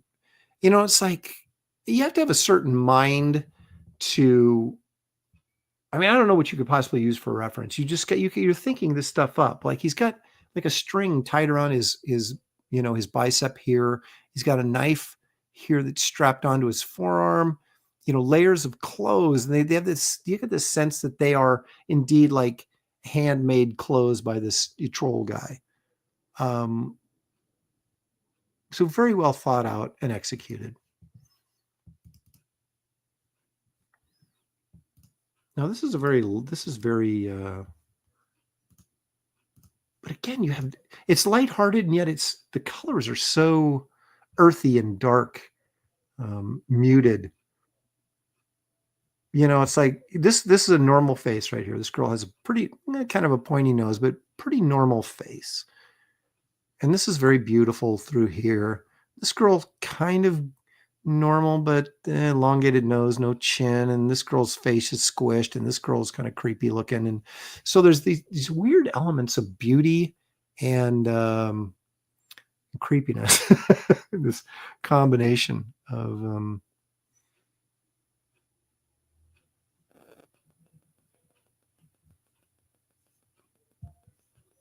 but he's definitely like almost created his own genre, don't you think?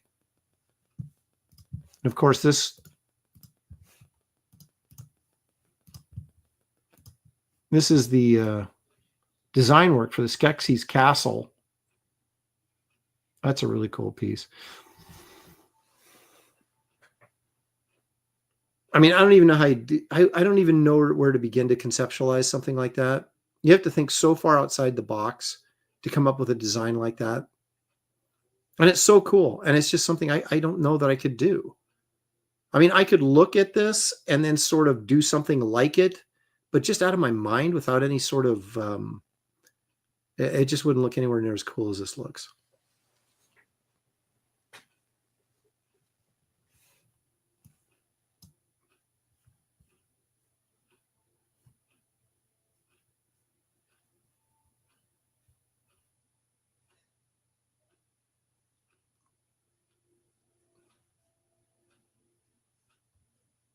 James Hunsinger says, makes me want to watch Troll Hunter. Which one? The first Troll Hunter was actually good. The second one that was like done on Netflix or something, I hate it. And people, you got like an 80% on Rotten Tomatoes. And I was like, are they watching the same movie I'm watching? Because I thought it was I thought the acting was atrocious. I thought the special effects with the troll were cool, but other than that, I thought the movie sucked. I thought it was like a bad take. It was like an Icelandic version of Godzilla. It was just, it had all the stupid tropes in it, and just, I really thought it was lame. But the first one I actually liked.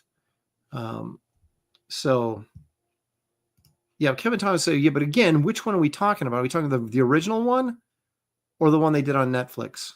Because I didn't like like I just said, I think I kind of made that clear. But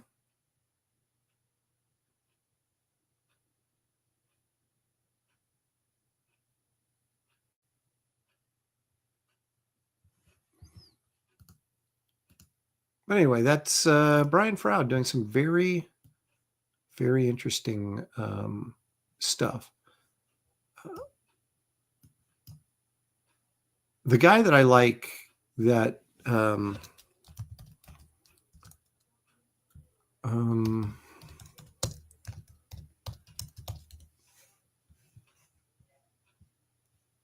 Paul Bonner is like the guy that I like. Now we did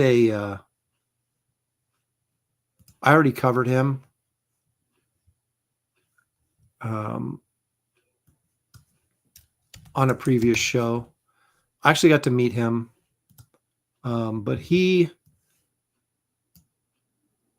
my favorite, fantasy artist. If you're going to, categorize, I guess, what Froud does, I guess you categorize it as fantasy. But just as a refresher, that's Paul Bonner right there. And, again, the amazing thing about Paul Bonner is, if you look at this, you think that's an oil painting. It is not. It is watercolors. And he told me that he, as a kid, would see oil paintings, but he didn't know anything about, the difference between oils and watercolors or anything like that. And so all he had access to was watercolors. So he used watercolors, like tube watercolors, to create what he was seeing in other people's oil paintings, which was fascinating to me. And then he comes out with something like this that you can get the richness of the color in Bonner's work is just, and it's freaking amazing.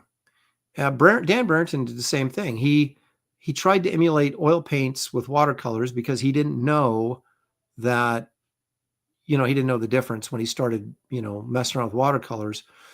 And so he's another guy that is very different than Paul Bonner, obviously, but uses thick watercolor to get an oil painting sort of feel.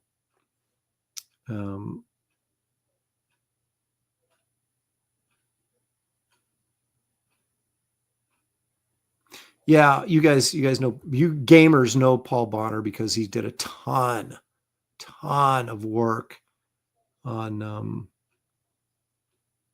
those like Warcraft and things like that. I could look at his stuff all day. In fact, there's the book.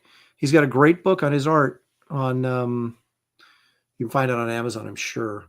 And there's a lot, Froud too, as well. So I'm really, really thinking about after Wraith of God 3 doing a fantasy project that I have sitting there. It's plotted out for the most part, so it's pretty much ready to go.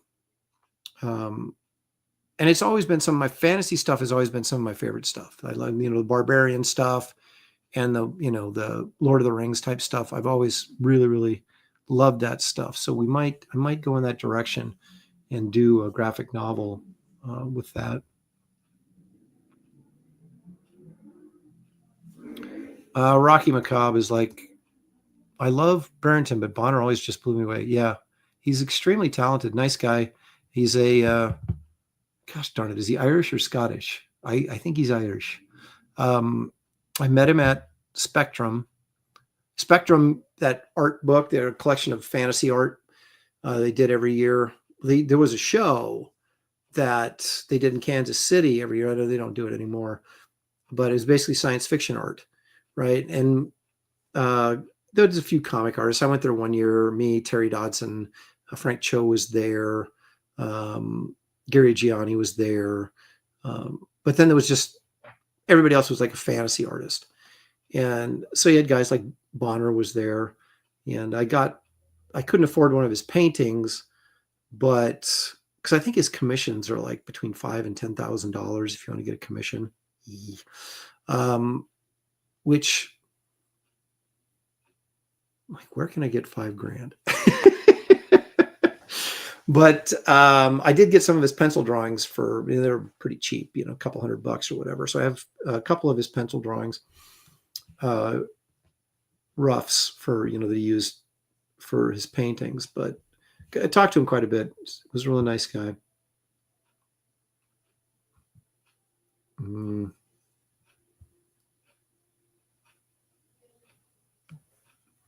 Evil One says he remembers that show, but he never went. Kevin Thomas says, sign me up for the fantasy book. John Porton. Yes, please. Okay. GJ Martinez says, I can't wait for your sword and sorcery book. I bet the characters will be very interesting. Oh, they're interesting. Yeah, that's almost as bad as You're the Hunter from the Future. I got to admit, I never saw that movie. I remember seeing it advertised. Wasn't it the same guy who played Reb Brown? Wasn't it him? He played the Captain America in the TV movie. And then he was also You're the Hunter from the Future. I did see Beastmaster with Mark Singer, but I did not see You're.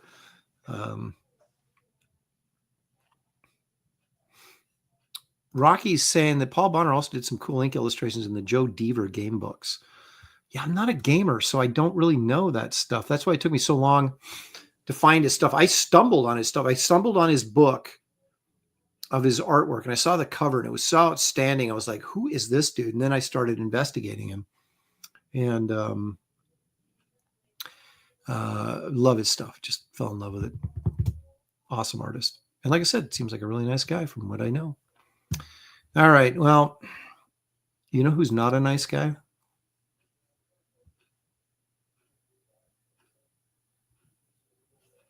Bigfoot is not a nice guy.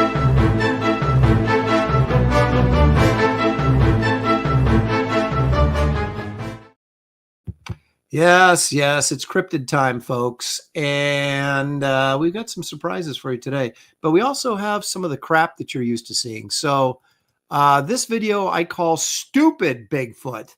So you tell me what you think. Now, this is a girl on YouTube. What's the one that's getting canned? TikTok.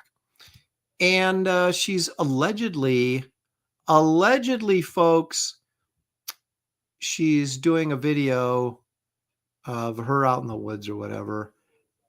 And she has a reputation. She doesn't post stuff like this, so therefore that must mean it's authentic. Let's take a look.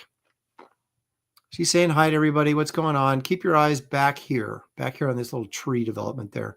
Oh, there's Bigfoot back there. And then he runs away in his big, stupid costume. Now watch right here. There he is. And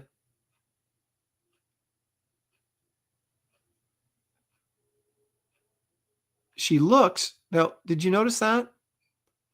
Look at that. He's right there, but then he disappears and he's all the way over there. So, boom. What happened to him? Why isn't he right there? See that?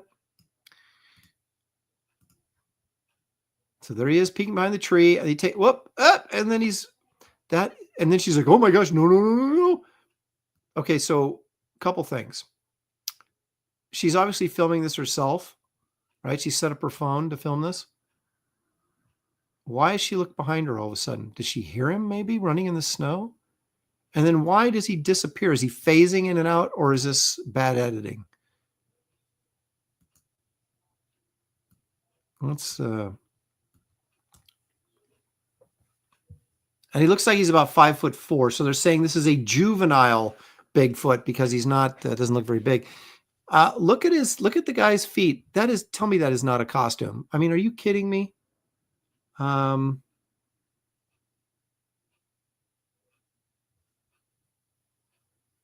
As he's peeking out, and then he runs off. Look at the boot. Look at the big old boot shoes he's got on. She cannot believe it. The horror. Look at that big foot. I mean, yeah, he has a big foot. Yeah,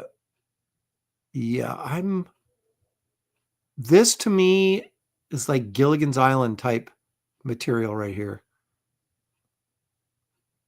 So he's crouching behind the tree and then decides at that moment, let's see here again. So he's invisible. He's not there. Then he steps. Okay. So then he stands up, looks out, disappears, and then reappears behind her. And she runs away screaming because, oh my gosh, it's Bigfoot. Yeah. And that's why I called that stupid Bigfoot.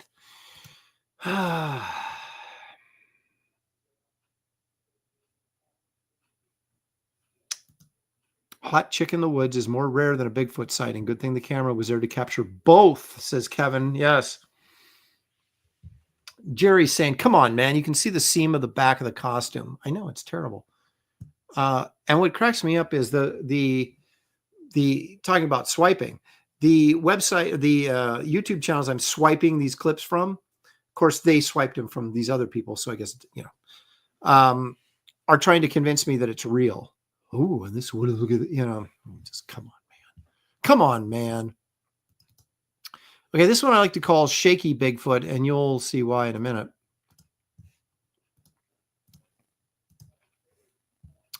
No idea where this is at, but here you go. Shaky Bigfoot. Don't throw up.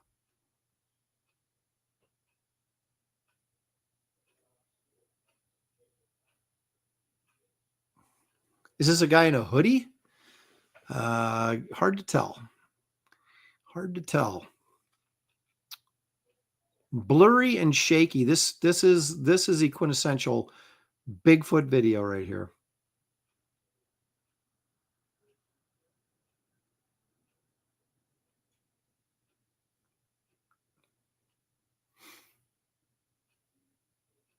James Hunsinger says he's 10 minutes behind.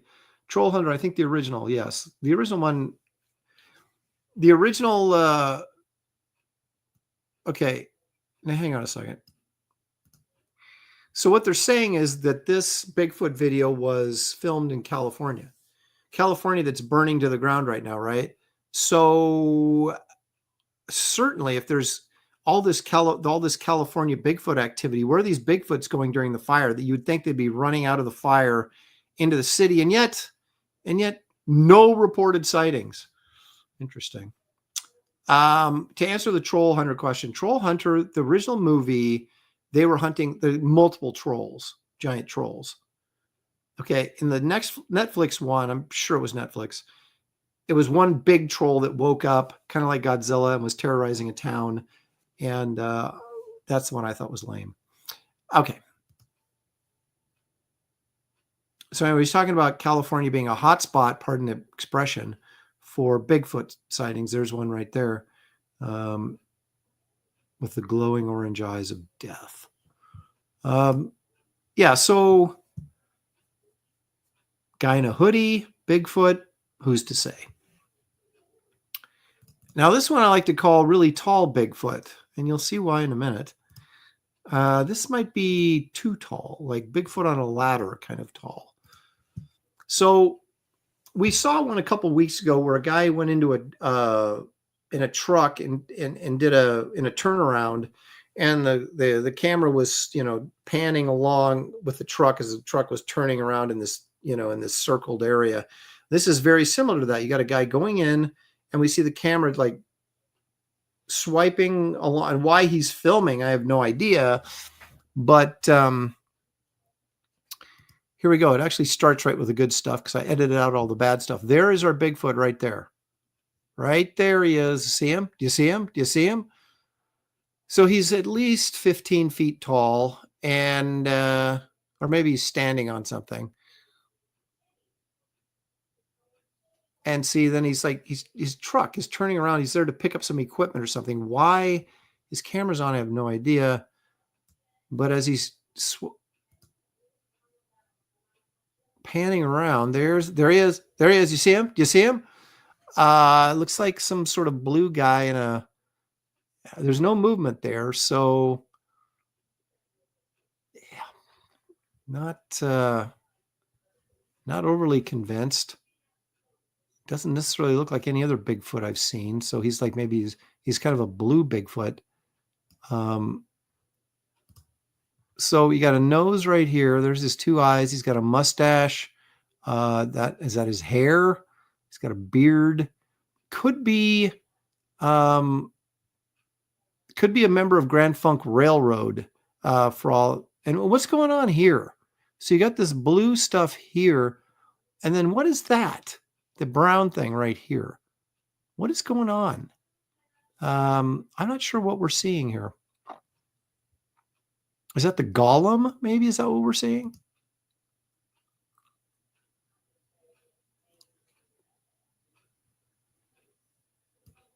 Brian Suddenly Old says that is definitely Kelsey. He's a ghost. He's a hippie foot. Could be a sloth. Not in the United States, it couldn't be. There's no sloths in the U.S., is there? His torso is floating. 15 feet sounds about correct. Old guy from India. Yeah. So that is what we call really tall Bigfoot. But now let's go on a journey of discovery. What do you guys know about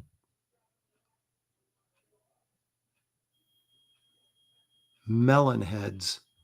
Have you heard of these things? Well, a local news station in Kirtland, Ohio, brings us this story. The legend of the melon head. Are you ready? Here we go. So I will have to narrate because, so allegedly, there's two stories. Here's skulls of the melon heads, apparently, that these are young kids or people with giant melons. And as the story goes, there's two versions of the story, that there was this evil scientist who was experimenting on these kids, Dr. Kroos, I believe, or Dr. Froud, no, Dr. Kroos, I think. And he was experimenting on these kids, making their heads gigantic. Well, they finally got tired of the torture and they burned the building down and killed him. And then they went off now they had no place to live. So they went off in the woods and became cannibals, which is what happens with most people when they go move into the woods. They don't eat nuts and berries and maybe small animals. They cannibalize people. So then the other story is that these kids were all experiments or whatever, or medical experimentation, or had some sort of melon head anomia. And this kindly doctor and his wife took them in and cared for them. But on one fateful night, the house burned down and the doctor and his wife were killed.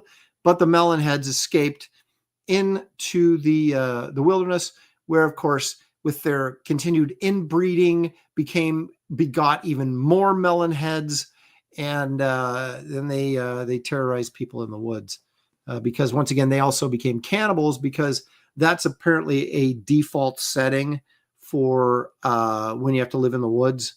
You become a cannibalistic melon head. Now, so this is the legend in Kirtland, Ohio. However, now we're seeing melon heads being sighted in Connecticut. So there are Connecticut melon heads as well. So they couldn't all come from this Dr. Perone or whoever he was house. I guess, unless they just migrated. I mean, how far is it from Ohio to Connecticut? It's probably pretty far on foot.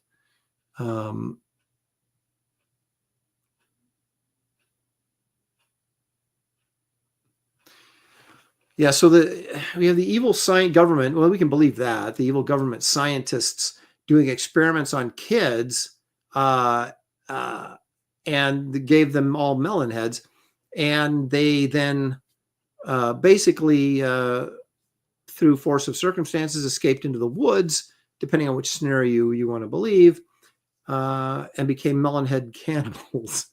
And this is this is, folks, this is a thing. This is a thing. There's a melon head baby right there. He seems kindly, though. Just how much could your neck even support a melon that big? I think this is artistic exaggeration. I mean, maybe. This sounds like a really creepy B movie, doesn't it?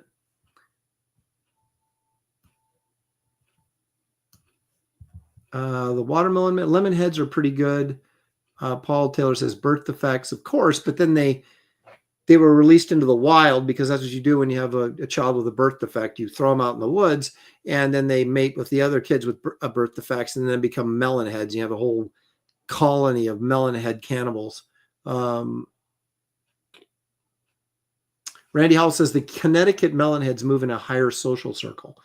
80s Sojourner says the hills have melons. Yeah, the hills have eyes. Classic early movie by the guy who brought us Nightmare on Elm Street. What's his name? And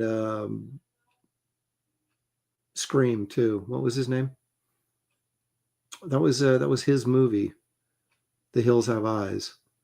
Somebody help me out. Guys who are bigger horror fans than I am, or at least horror movie fans. Wes Craven, thank you very much. So yeah, that was an early Wes Craven movie, was The Hills Have Eyes.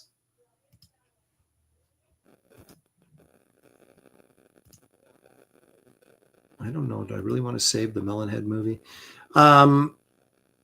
Make a comment. Can you imagine Curse of the Melonheads? I mean, if you've seen Todd Browning's Freaks, from 1931, 32, somewhere in that neighborhood, where it was basically a circus freaks movie, where he used actual circus freaks in the movie. And it's very creepy, but you could throw a few Melonheads in there, and who would know the difference?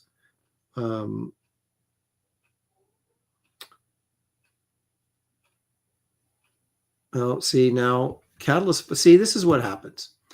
This is when you introduce something as plausible and simple as the Melonheads, and then the Catalyst Vault loses it and goes hog wild, and pretty soon we've got alien DNA going on here now. Not Carpenter, Wes Craven. Yeah, there we go. Everybody knows it's Wes Craven. Okay, thank you, Go, for helping me. Green Laser says, what if Bigfoot became the Ghost Rider? I'm not even sure what to make of that.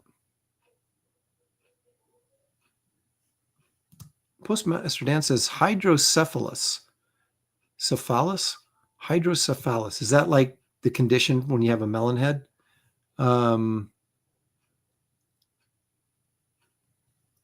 Waterhead baby. Did Aaron say melon head anomia? Yeah, actually, I did say that. I coined a phrase right here on this show. Yeah, if they had melon heads in Scanners, remember that movie? It was early 80s, late 70s. I imagine those giant heads exploding, brains everywhere. Isn't Freaks? I don't know. Public domain scares me because you think it's public domain and then it really isn't. Thank you, Frankie. Says Nephilim DNA isn't as wild as you think. The government experiments with Nephilim alien DNA. Do they, Danky? Do they? You trust the government that tells you that? I don't think so. This might be a problem. Bigfoots eat melon heads. Yes, that could be something. Yeah, Cronenberg directed that, the scanners. Heads exploding everywhere. Cronenberg, man, that guy makes some weird, disgusting films. Just saying. Kevin Thomas says, we got blue people down here in Kentucky. Like blue skin, that is, not U of K fans. Blue people, really? Do we know the cause of the blue skin? Dang Frank says, I trust the government to do evil. Yes, well, so would I. I'm not a believer in the UFOs, though. John Portman, another UFO whistleblower, came out this week. A lot of whistleblowers, but where's the proof? I need proof in the pudding. Has the JFK stuff come out? Didn't Trump say, didn't he release that like a couple days ago? I haven't seen anything on it. Paul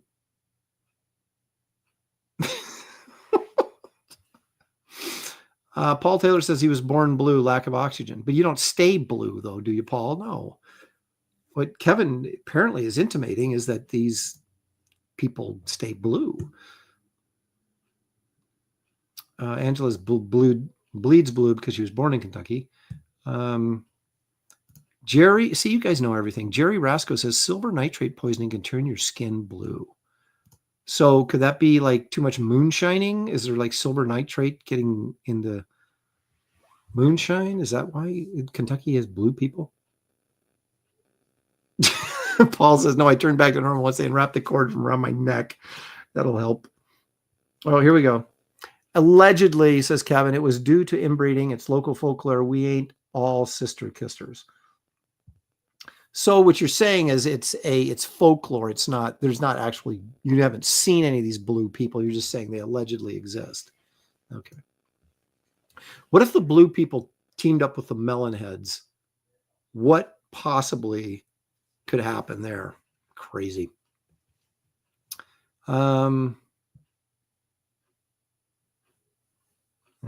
They keep the Nephilim in the Antarctic region. That's why there's so much military presence there and we can't go. Why would they be keeping them a secret? Headless Bourgeoisie says 2 weeks to review JFK docs. Oh, so it's 2 weeks till they come out? Okay. All right. All right. Well, I'm going to wrap this up, guys. That's all I got. This is a jam-packed episode. Man, we had everything from swiping to melon heads to storytelling to cryptids to Brian Froud to Lou Fine, Frazetta. What more? This is the kind of entertainment that you can only get for free. Evil One 2, show us your bald melon head, Aaron. It's a normal. It's not a melon head. It's a normal bald head. I'm not hiding anything. I'm not blue skinned, nor do I have a melon head. So there you go. John Portman is mailing the link. All right. Well, thank you guys all for joining me. I appreciate the super chats. I appreciate your participation in the chat. Couldn't do it without you. Let's see. Okay. Just want to make sure I got everything. All right. So that'll do it. Enjoy the rest of the Bills Kansas City Chiefs game. If it is even a game, I'll turn it on and see if it's close. I think that's just pretty much all I got for you. I don't have an out video yet, but I'm going to get one. So I'm just going to end this. But make sure you tune in for Graybeard Studio on Wednesday at 2 o'clock. Not sure who's going to be guest hosting, but it'll be somebody fabulous, I'm sure. So keep your eyes open sometime Monday, to get the poll selection, because we want you guys to vote so we can draw what you want to see. So there you go. Thank you all. Enjoy the rest of your Sunday evening. We'll see you right here next time on Aaron Live. Good night, everybody.